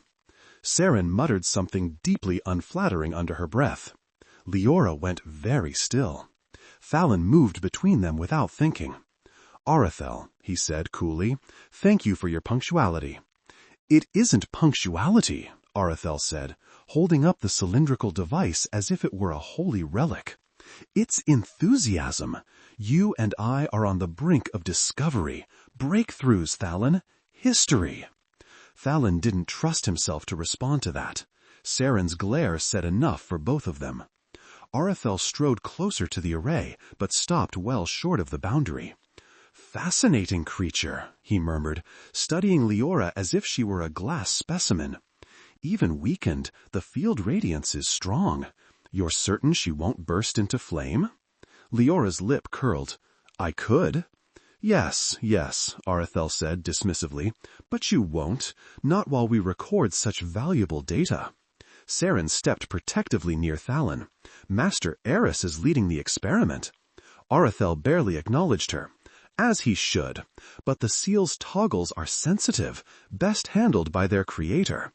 Now, where should we begin? Thalen inhaled slowly. He had prepared for this. "Northeast node," he said. "Begin with the oldest array." Arethel flicked a dial. "Pulse disruption, 3-second duration." The seal emitted a sharp metallic click, followed by a low thrum, like stone shifting far underground. Liora gasped, not in pain, but in recognition. "Northeast," she said instantly, eyes unfocused, sharp, like someone plucked a string tied to my ribs. Saren wrote furiously, direction confirmed. Arethel beamed. Perfect correlation. "Again?" "Yes," Thalen said. "Next, south." Arethel flicked another toggle. Pulse. Click. Thrum. Liora hissed through her teeth. "That one hurts," she said quietly, "like a hook in my stomach being yanked sideways." Saren's hand trembled as she wrote. Arethel clapped once. "Remarkable specificity." Liora shot him a deadly look. I am not your instrument. Of course not, Arithel said, unconvincingly. Continue, Thalen said, before Liora decided to incinerate someone despite the dampeners. Western pass next. Pulse. This time, Liora swayed violently, knees buckling, and would have fallen if not for the chains. Thalen surged forward instinctively, but stopped just short of the boundary, fingers tightening around empty air. Enough, he said sharply. We pause between pulses. She needs recovery time. Arithel frowned, irritated. These delays slow progress. Progress is irrelevant if the subject collapses, Thalen said, voice like a blade. 5 minutes rest before each disruption. And who made you arbiter of— I did, Thalen said coldly. If you refuse, this experiment ends now. For a heartbeat, Arithel looked ready to argue. Then he smoothed his irritation into a smile. Very well, 5 minutes. As trivial as the concession seemed, Thalen saw Liora straighten, breath slowly evening. She gave him a very small, very real nod. Thank you. He looked away too quickly. The next pulses were executed more slowly. Liora described each pull in painstaking detail, and Saren carefully mapped each direction. Patterns emerged. 6 nodes, all exact matches to Arithel's arrays. All except one. Down, Liora whispered when the deepest toggle activated. Her body went rigid, eyes wide with dread. No, that one, stop, turn it off, turn it off. Arithel, Thewin barked. Arithel flipped the toggle back, startled. The pulse stopped, but Liora didn't immediately recover. Her breathing came sharp and uneven, her hands trembling in their shackles. Saren moved first. Liora, can you hear me? She nodded faintly, teeth clenched. It pulls hard, too hard. Thalen spoke, low, steady. Describe it. Her voice came rough. Deep fire, old fire, buried, like something down there wants to drink me. Arithel scoffed. Poetic exaggeration. Thalen's head snapped toward him. Do not dismiss her descriptions. It's a siphon node, Arithel said. Strong, yes, but perfectly contained. These emotional dramatics are unnecessary. You felt nothing, Liora spat, each word cutting. And neither will you, if you keep overexerting yourself, Arithel said, bored. Thalen stepped between them again. Enough. She needs rest. Arithel waved a hand. Fine. The main data is gathered anyway. We can refine later. I must report to the council before they start panicking. They panic? Saren muttered. I'd pay to see that. Arithel ignored her. He packed away the control seal with exaggerated care and inclined his head to Thalen. We'll continue tomorrow. Prepare additional metrics. And Thalen, consider carefully what you could achieve if you embraced this. Feeling is a luxury, one we can finally engineer. He left. The wardens closed the heavy door behind him. Silence pooled in his absence. Liora sagged slowly, her breath ragged. Sweat glistened at her temples. The embers in her hair dimmed to faint gold. Saren exhaled shakily. He is going to destroy someone, she said, possibly everyone. Yes, Thalen said, if we let him. He approached Liora carefully. How badly did the last pulse affect you? Her eyes lifted to his. That one wasn't a pull, she whispered. It was a drain. If he holds that toggle too long, I won't have anything left to fight with. Thalen's stomach tightened, not with biological unease, but with something that mimicked it too closely. Fear. He knew the definition, but he had not felt its shadow in years. I won't allow him to harm you, he said. You can't promise that, she said softly. I can, he said, and I do. Something in her expression shifted. The fire in her gaze softened, warmed, brightened in a way that had nothing to do with magic. You're strange, she murmured. Strange and impossible. So I've been told. Saren cleared her throat gently. Master, we need to finish the triangulation. Thalen forced himself to step back, though every motion felt reluctant. "Yes," he said, "let us review." They worked for hours. Seren transcribed each spike, comparing intensity and angle. Thalen measured the fluctuations in the resonance gauge. By evening they had a map. 6 nodes, 5 on the outskirts, 1 directly under Valerin. Liora watched them pore over the diagram. "So now you know where they are," she said. "What will you do?" Thalen rested his hands on the table, staring at the deepest marker. "Expose them," he said, "with evidence the Council cannot ignore." "And if Voren hides it?" Seren asked. "Then our next step is not persuasion," Thalen said quietly. "It is sabotage." Liora gave a slow, fierce smile. "That," she said, "I am very good at." Seren arched a brow. "Master Aeris is less good at it." "I can sabotage," Thalen said defensively. "You exploded your own lab," Seren reminded. "That was unintended." Liora smirked. "Then maybe let me handle the breaking while you handle the thinking." The banter eased some of the dark weight in the room, but the truth beneath it remained. The city was bleeding fey magic. The arrays were accelerating, and Erethel had only begun. A soft sound escaped Liora then, barely audible but sharp. Pain. Thalen stepped toward her before he realized he was moving. "What is it?" Seren asked. Liora shook her head. "It's nothing, just a small spike from the ridge." She inhaled through her teeth. "They're drawing more tonight." Thalen felt his pulse quicken. "Can you localize it?" "Yes," she whispered. "Same direction as the first pulse. Northeast. Stronger." "That's the oldest siphon," Seren said. "If it's increasing at night, they're running it continuously," Thalen finished, "possibly testing higher thresholds." "And my kin are out there," Liora said quietly, "breathing that ash." Something in Thalen's chest ached at the sadness in her voice, not the borrowed emotion from their earlier touch, his own. "I will stop it," he said. Her gaze flicked up, molten and tired. "You keep saying that." "And I mean it every time," he said. She looked at him a moment longer, then nodded faintly. Seren closed the mapping chart. "Master, you should rest. If you're planning to face the Council tomorrow, or worse, Erethel, you'll need your mind clear." He didn't argue. It was sensible advice.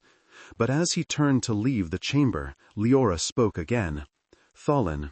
He stopped. She didn't call him Alchemist. She said his name. He turned slowly. Her chains rattled softly as she straightened. "Yesterday, when you touched me," she said, cheeks flushing with faint ember light, "I felt something too. Not just the drain. Something else." He waited, breath shallow. "I felt you," she whispered. "Not your emptiness. Something underneath it. Something stubborn and sharp and alive." Her gaze held his. "I didn't think humans had that kind of fire." The ache in his chest deepened, spreading warm and fragile through his ribs. "Liora," he said quietly, "I don't know what to do with that." She smiled faintly. "Neither do I."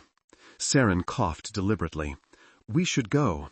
Thalen nodded, though his gaze stayed on Liora a moment longer than it should have. "We'll continue tomorrow," he said. Liora inclined her head. "I'll be here," she said dryly. "Chained to a rock. Where else would I be?"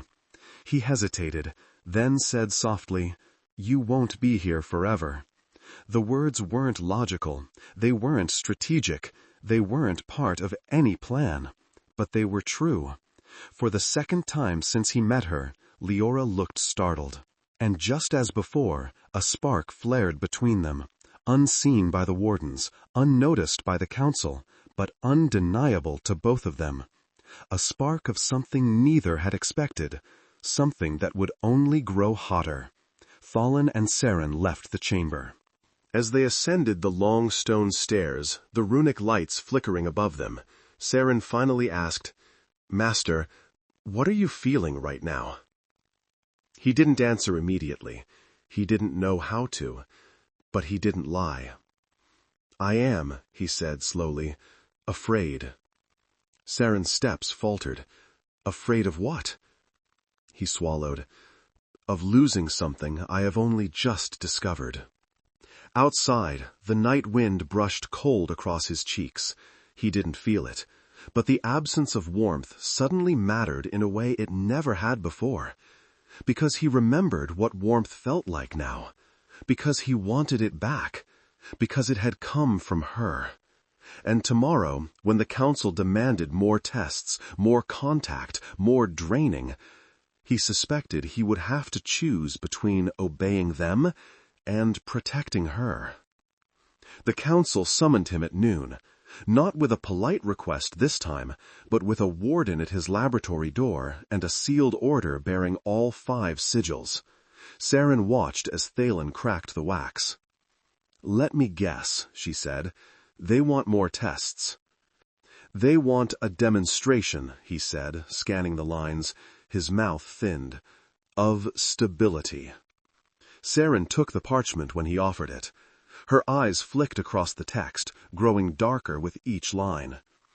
"Today you will conduct a monitored extended bridge trial between the subject and Master Aeris," she read aloud.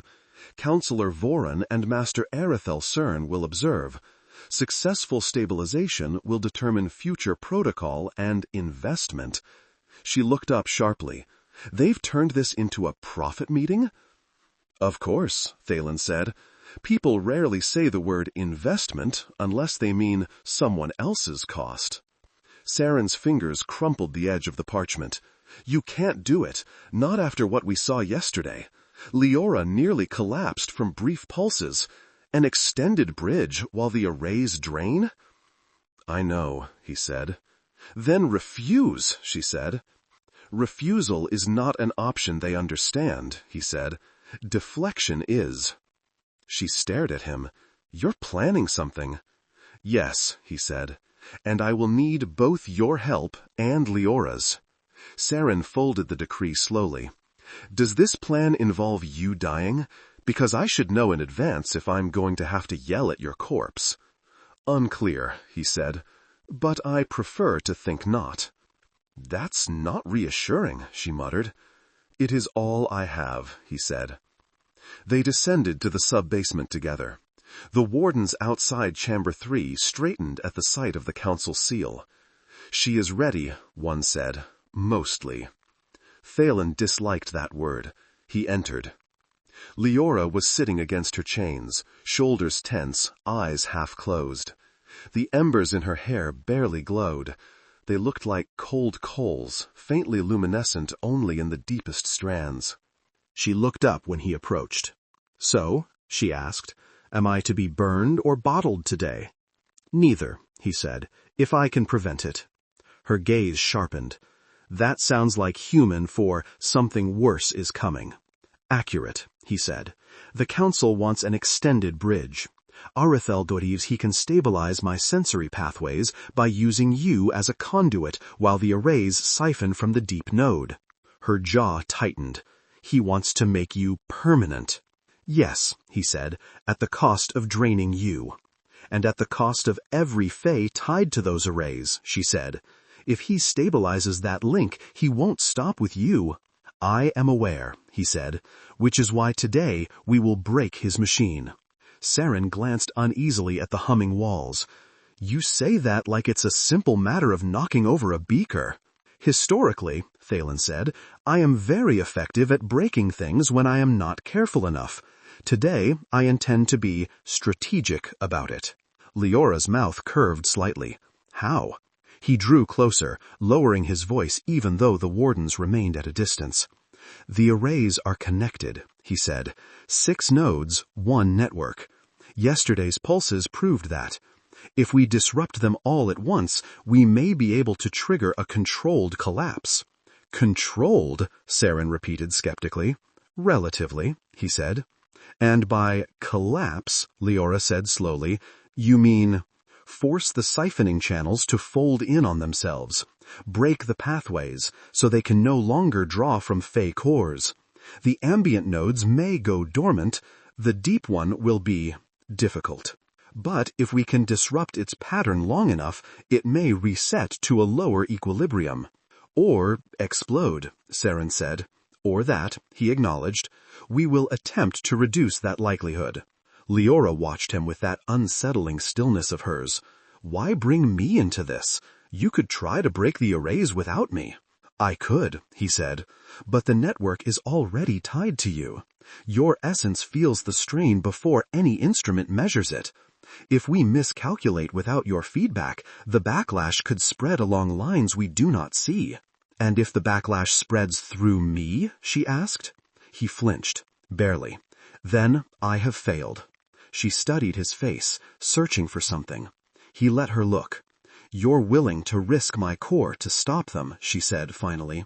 I am willing, he said quietly, to risk everything I have, including what little I have just regained. But your consent matters. I will not drag you into this because it is convenient for my conscience. Her brows rose. You think you have a conscience? Yes, he said. It kept working when everything else stopped. She held his gaze. I don't need you to speak pretty, she said.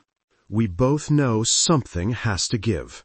If we do nothing, my kin keep being drained. I keep being drained. The arrays grow stronger.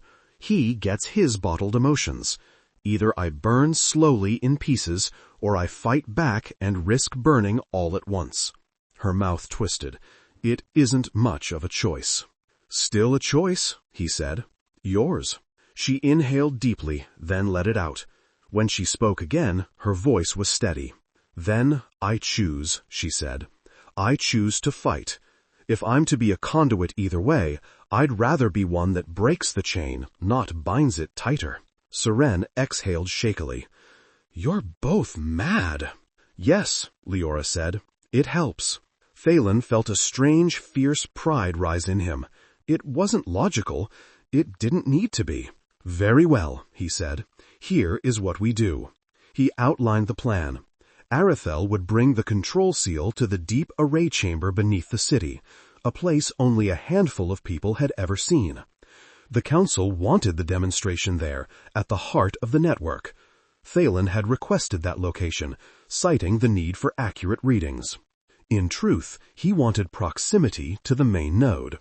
Once the bridge is established, he said, Arethel will begin to adjust the flows. We will feel it. So will you. At a signal— What signal? Saren asked. When I say now, he said, lack of poetry is harder to misinterpret. At that signal, he continued, Arethel will trigger a coordinated pulse. I will insist on it as part of the stabilization protocol. When he does, I will alter the grounding runes to redirect the feedback loop. And if he refuses, Saren said, I will provoke him until he cannot resist proving me wrong, Thalen said. Liora huffed. You really do understand vanity. I study what is most abundant, he said. Saren rubbed her temples. And where do I fit into this potential disaster? You remain at the edge of the chamber, he said. Monitor the control seal. When things begin to destabilize, you focus on cutting any auxiliary lines feeding directly into Liora. Physical severing if necessary. How reassuring, Saren said faintly. I did warn you, he said. This may not be survivable. She looked at him, eyes shining but steady. If I wanted survivable work, I wouldn't have apprenticed to the man who blew up an entire wing of the Collegium. Technically, only half, he murmured. Liora smirked. Your people are very bad at calming each other. Yes, he said, we are. Bootsteps echoed in the corridor outside, the heavier, ceremonial rhythm of counselors accompanied by guards. Thalen straightened. Saren quickly wiped ink from her fingers. Whatever happens, he said quickly, do not let them separate us in the chamber. We are strongest as a unit. Unit, Liora repeated. Look at you, making us sound like a plan. The chamber doors opened. Counselor Vorin entered first, robes immaculate, expression thin and sharp. Counselor Nera followed, looking tired but alert. Two other counselors trailed, whispering to each other. Erithel last, clutching the control seal with proprietary pride. "Master Aeris," Voren said. "Subject, apprentice. How touching that you've all become familiar." Thalen inclined his head. "Familiarity improves data accuracy. Fear clouds responses." "Spare us your philosophy," Voren said. "It is time. The deep array chamber is prepared." Liora's chains were adjusted for transport, shortened just enough to let her walk, flanked by wardens. Collar reclamped around her throat. Thalen watched, jaw tight, as the dull metal ring snapped into place. Liora flinched as the dampening spell tightened. "That is unnecessary," he said. "The deep chamber's arrays are sufficient." "It is insurance," Voren said. "You are not the only one who understands risk, Master Aeris." Liora rolled her shoulders once, then met Thalen's gaze. Her eyes were calmer than his. "It's all right," she said. "I don't intend to let this collar decide my last act." He wanted to say something back, something more than data, less than a promise. Instead, he only nodded. "Stay conscious as long as you can. Tell me everything you feel. I will be listening." "Always listening," she murmured. "Very well, then. Let's go wake your sleeping beast." The deep array chamber lay far below the Collegium's lowest level, below even the old storage vaults, carved into stone that had never seen the sun. The stairwell down was narrow, lit by guttering blue runes. The air grew warmer the deeper they went, carrying a faint metallic tang. At last, the passage opened into a cavernous circular hall. Thalen had seen the diagrams. He had not seen this. The floor was a lattice of metal and etched stone, circles within circles, lines radiating from a central pedestal. Fine channels cut into the rock glowed with a smoldering orange-red, pulsing slowly, like the heartbeat of something sleeping. The heat here wasn't the comfortable warmth of a hearth. It was ancient, deep, the breath of buried magma and forgotten fires. Liora stopped dead at the threshold. Her chains jerked taut. "Roots," she whispered. "You dug into the fire roots." "Welcome," Arithel said grandly, sweeping an arm toward the circle, "to the heart of the Emberfall siphon." Even Voren looked impressed, though he tried to hide it. "The Council, of course, had no idea it had reached this scale," he said pointedly. Arithel smiled thinly. "You authorized expansion in principle." "In principle," Nira said sharply, "not in secret caverns under our city." Arithel shrugged. "You wanted results." Results require boldness. Boldness is not the same as recklessness, Thalen said.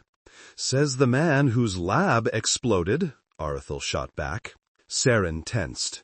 Thalen let the barb pass. He had other battles to fight. The wardens led Liora to the central pedestal. Chains clanked and scraped as they fixed her to an iron frame, upright but slightly reclined, as if she were a living component slotting into place.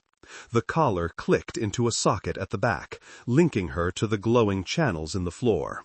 Thalen's hands fisted inside his gloves. "That is not a restraint," he said quietly. "That is a conduit." "Of course it is a conduit," Arithel said. "How else can we channel properly?"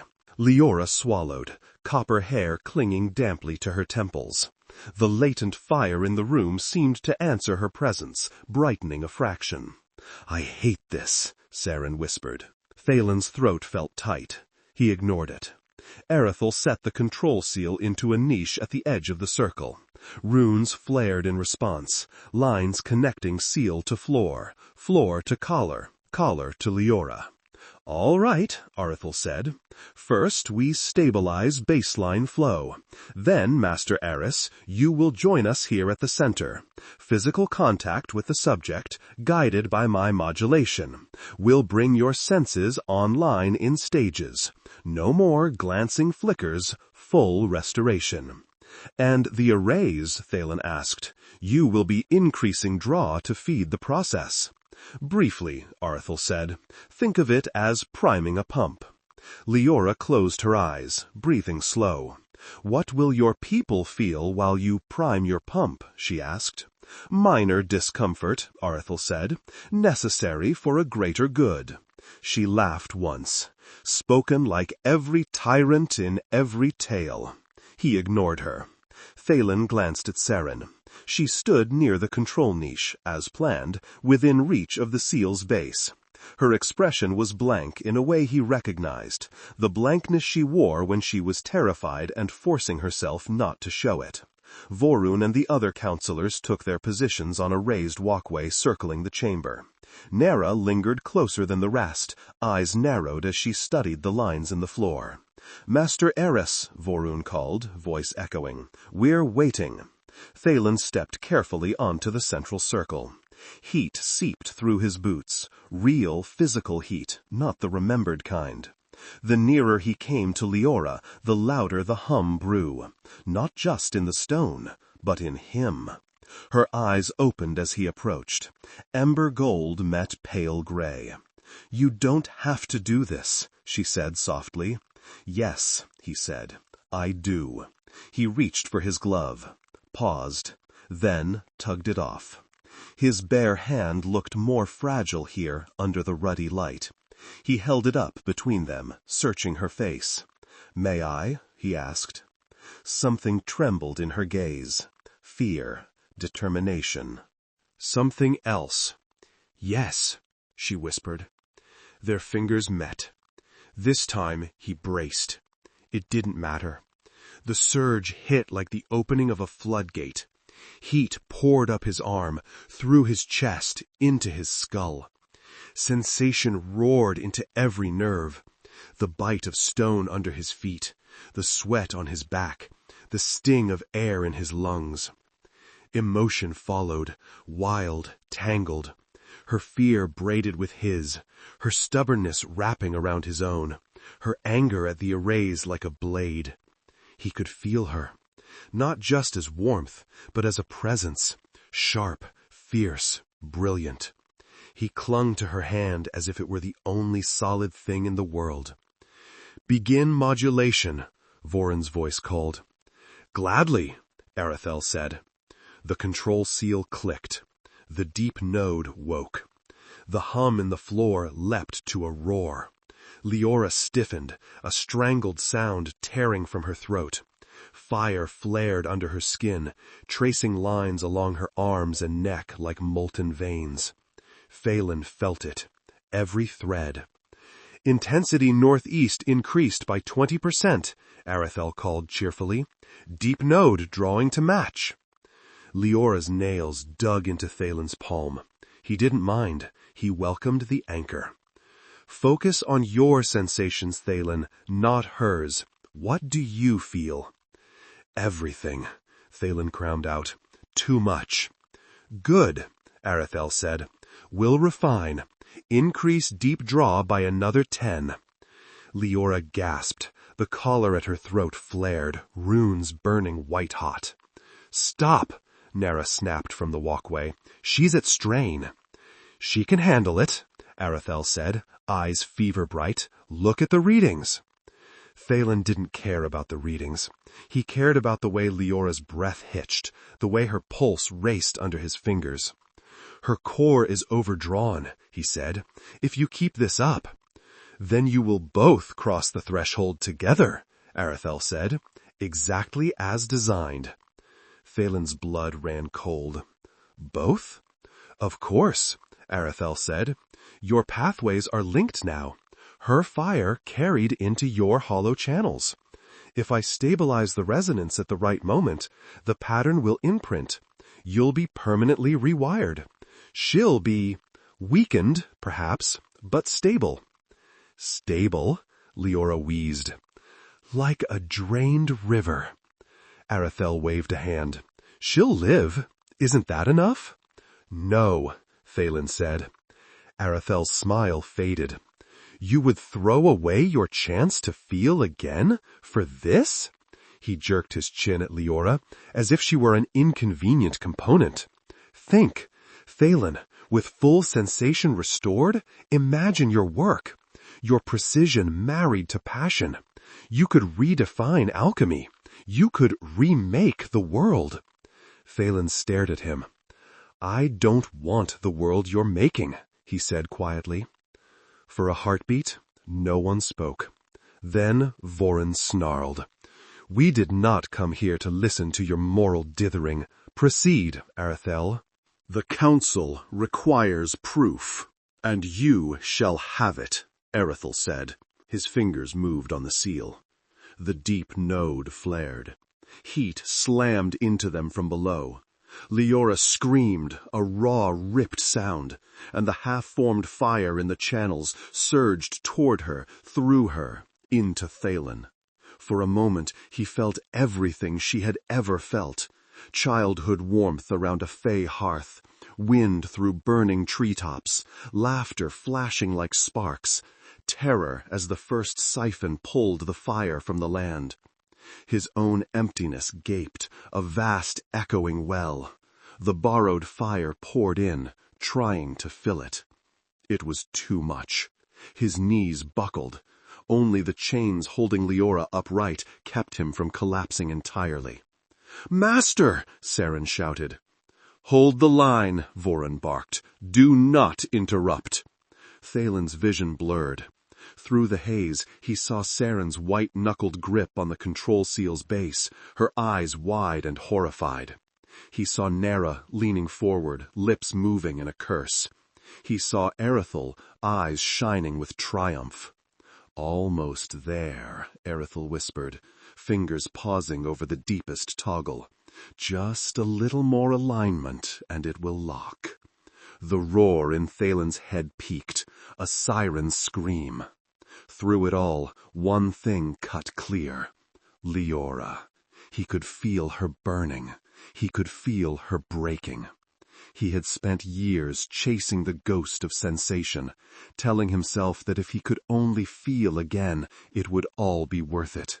Standing here, hand locked with hers, anchored in her pain, he finally understood.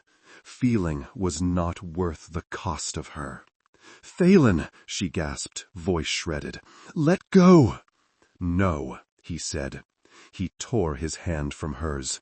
The break was like ripping muscle and nerve apart. Fire snapped, recoiled, flooded back into her in chaotic bursts. The floor shuddered.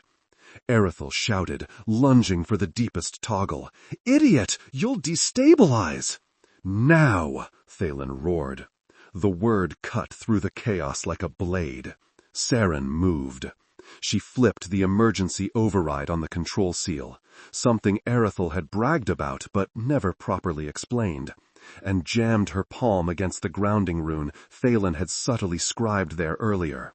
A rush of power slammed into the floor, not from the arrays, but from the seal itself, reversed through Thalen's altered symbols. For one blazing instant, every node in the network pulsed in unison. Liora arched against her chains, eyes flaring incandescent.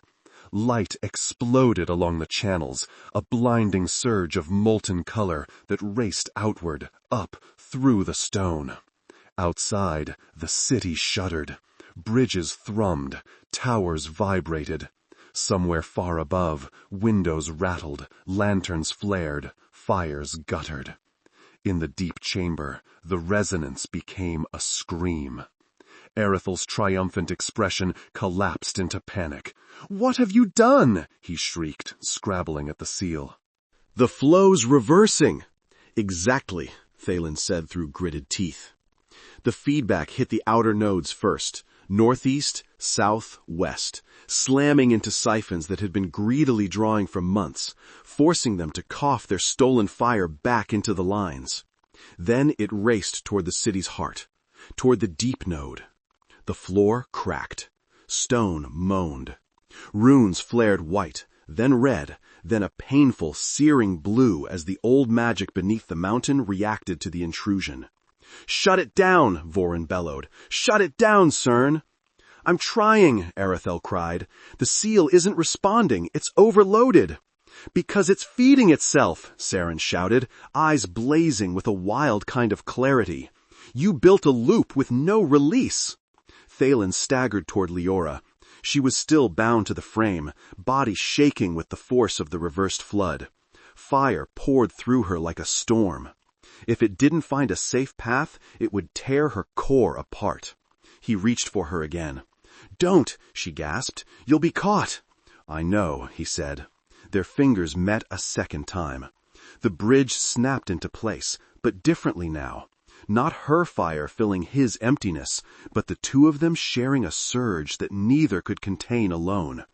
It burned. Every nerve flared white-hot.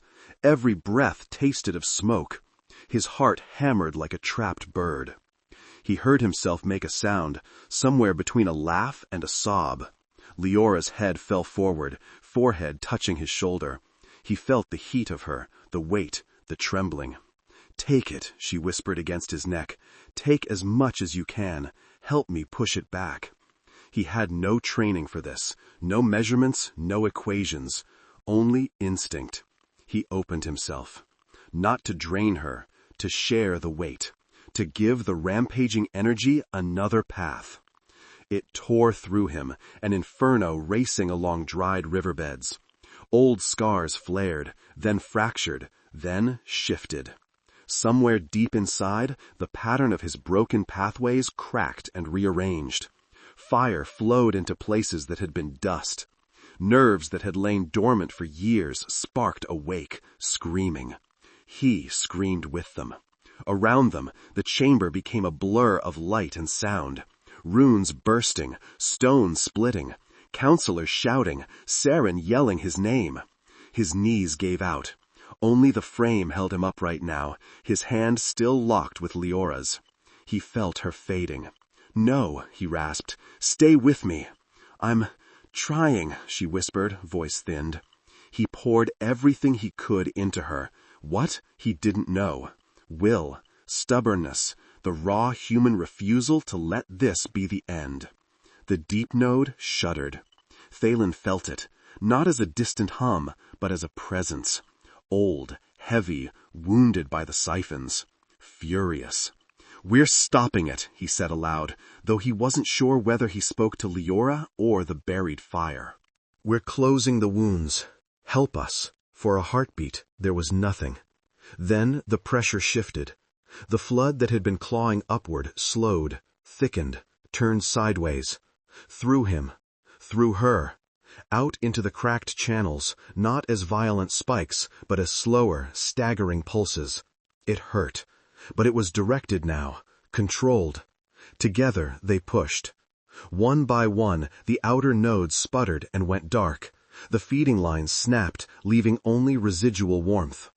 The deep node roared once, a soundless bellow that shook the chamber, and then sank, slowly, into a lower, steadier rhythm. The runes in the floor dimmed. The heat dropped from unbearable to merely scorching. Thalen's grip slipped. The world tilted. Liora's fingers slackened in his. "Don't," he began, but the word never finished. Darkness rushed up from the edges of his vision like water filling a basin. The last thing he felt was the faint brush of Liora's cheek against his, hot and damp, and a whisper too soft to catch. Then he knew nothing at all. Thalen surfaced from darkness slowly, as if rising through layers of warm water. For a long moment he didn't know where he was, or even who he was. There was only breath, weight, softness under his cheek. Then sound filtered in. A murmured voice, footsteps, the faint chime of glass. He opened his eyes. Light, soft, golden, not the harsh blue of the Collegium's wards, spilled across a ceiling he did not recognize. The air smelt faintly of burned herbs and clean linen. "Master?" The voice was tight with relief. "Saren." He turned his head. She sat beside the bed. His bed, he realized belatedly, though the room felt somehow changed. Her eyes wide and exhausted, ink smudged across her cheek. A half-dozen scrolls were spread on a nearby desk. She must have kept vigil for hours. When she saw his eyes focus, she let out a shuddering breath and covered her face. "Finally," she whispered. "I was starting to wonder if I needed to invent resurrection through alchemy." Thalen blinked. His body felt heavy, but not numb, not empty. "Saren?" he rasped. His voice sounded rough, far deeper than usual. How long? 2 days, she said. Almost 3. I've barely slept. Don't say anything smug about that. I wasn't planning to, he murmured. She wiped her face and straightened. How do you feel? He searched himself. Not nothing. Not too much. Something steady. Warm. Real. He swallowed. Alive. Saren made a sound halfway between a laugh and a sob. Good, because there's a very angry council, an even angrier Arathel locked in a holding cell, a city full of confused people wondering why all their lanterns flared at once. And she stopped. Quiet fell between them like a held breath. And Liora? Thalen asked softly. Saren hesitated just enough for fear to stab him. She's alive, Saren said quickly. Weak, but alive. Relief punched through him so sharply he let out a breath that shook. Where? In the adjacent chamber. The Collegium healers didn't want her near you until both of you stabilized. The feedback you absorbed, it changed something in you. He pushed himself upright, slowly. His muscles trembled, not from numbness, but from effort, actual exertion. Saren moved to steady him, but he lifted a hand. I'm all right. You're not, she said, but you're getting there. He tested his fingers, flexing them, pressing them to the blanket. He felt the fabric. Not as a faint ghost memory, not fleeting, consistent. He drew in a slow, trembling breath, and for the first time in longer than he could remember, he felt it warm his chest. The emptiness was gone. Not filled entirely, that wasn't the right sensation. It was open now, capable. Thalen, Saren said gently. She asked for you. That was all he needed. He stood, unsteady but upright, and moved to the door Saren indicated. The adjacent room was smaller, warmed by a low hearth. Someone had dimmed the lamps to amber low. A warden stood outside, but stepped aside as Thalen approached. Inside, Liora lay on a simple cot, curled on her side. Her hair no longer blazed, but glowed faintly, like coals stirring under ash. The bronze of her skin had dulled with exhaustion, shadows deep around her eyes. But she was breathing, slow, steady, alive. At the soft creak of the door, her lashes lifted. And when she saw him, the embers in her eyes sharpened with something that struck him like a blow. Relief, and something quieter, warmer. Alchemist, she whispered.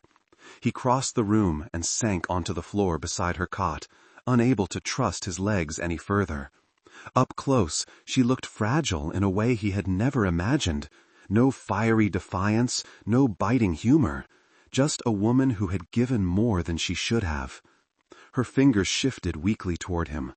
He didn't hesitate. He took her hand. The warmth that surged up his arm was faint compared to before. Gentle, tired, barely more than a pulse.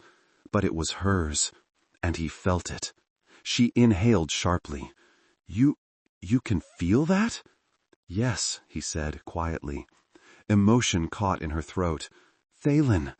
He lifted her hand to his cheek. You saved me. We saved each other, she murmured. He wanted to tell her everything, the terror of losing her, the fire that had rushed through him, the way her presence had tethered him in the chaos. But words were difficult, clumsy things, and he didn't trust his voice not to break. So he said the simplest truth he had. You're here. She huffed a soft, exhausted laugh. Barely. It is enough, he said. For a moment they stayed like that, hands entwined, breaths matching. Then Liora winced slightly. How bad is it? The arrays? Broken, collapsed inward. The deep node is dormant. The others are dead.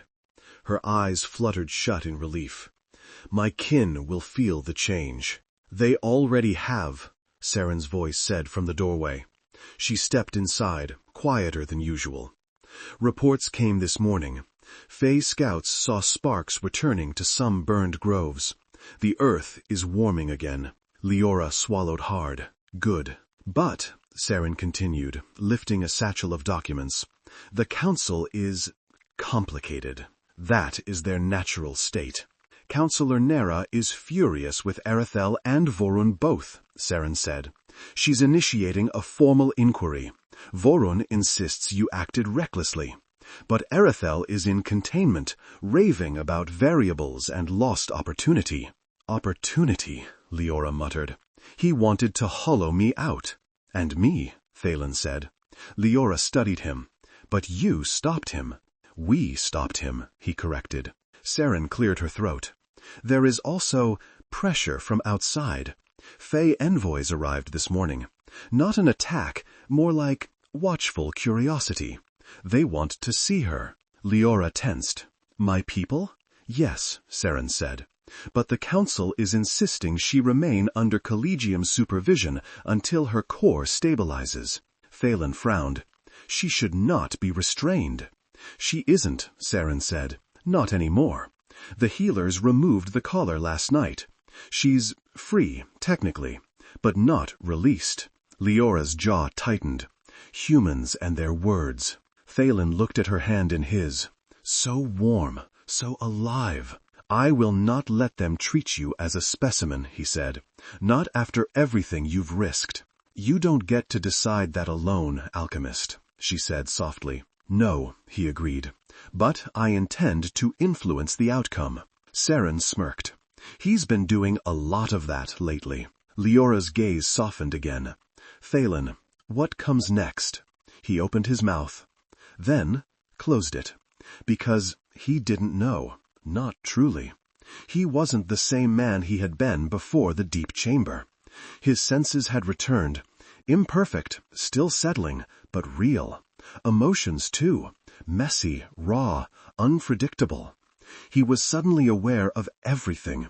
The warmth of her skin, the ache in his chest, the fragile, painful beauty of her lying here alive. I don't know, he said honestly. But I would like to find out. With you. Her brows lifted faintly. With me? If you choose that path, he said. And if I choose to leave, she asked softly, to return to my people. His throat tightened. But he answered truthfully. Then I will let you go, he said, and help you reclaim what was stolen. Your land, your fire, your freedom. He hesitated. But I hope, selfishly, that you will stay. Silence stretched, warm and trembling. Leora's fingers curled around his. I don't belong in a cage, she said. I would never ask you to, he whispered. And I don't belong chained to a stone room. You won't be. And I don't belong in a human council chamber. He smiled faintly. No one does. Her lips twitched. But, she said quietly, I might belong somewhere near. A strange, stubborn alchemist who tore the world open rather than let mine burn. His breath hitched. He felt it. He felt everything. Then stay, he whispered. She shifted slowly, painfully, sliding her hand up until her palm rested against his cheek. Warmth. Real warmth. I will, she said softly, if you'll have me. He closed his eyes, leaning into her touch. There is nothing I want more. Her thumb brushed his cheekbone. You feel that? Yes, he whispered. Every bit of it. Seren made a muffled noise behind them, something between triumph and relief, and quietly slipped out of the room. Liora scooted slightly on the cot, making space beside her. Then don't sit on the floor like a sad stone statue, she murmured. Lie down. You look like you might fall over again. He hesitated only a moment, then slowly, carefully, lay beside her atop the blankets, turning so their foreheads nearly touched. Their hands remained entwined, resting between them. Liora exhaled, her breath warm against his lips. You're trembling. I am. Adjusting, he said. To sensation. And to me? She asked softly. He opened his eyes. Her ember gold gaze met his. Yes, he said. To you most of all. She smiled, a small, tired, beautiful smile. Good, she whispered, because I think I'm adjusting to you, too. They lay there, quiet and steady, as the hearth crackled softly, and the mountain air stirred lightly against the shutters. Outside, far above the Collegium, lanterns burned steadily again. The city hummed with new tension, fear, hope, change. But here, in this small room, everything was warm. Everything was alive. And for the first time since the accident stole his senses, Thalen felt not like an instrument or a vessel or an empty ache, but like a man beginning a life he had never dared imagine. He closed his fingers more tightly around hers. She squeezed back. And it was enough.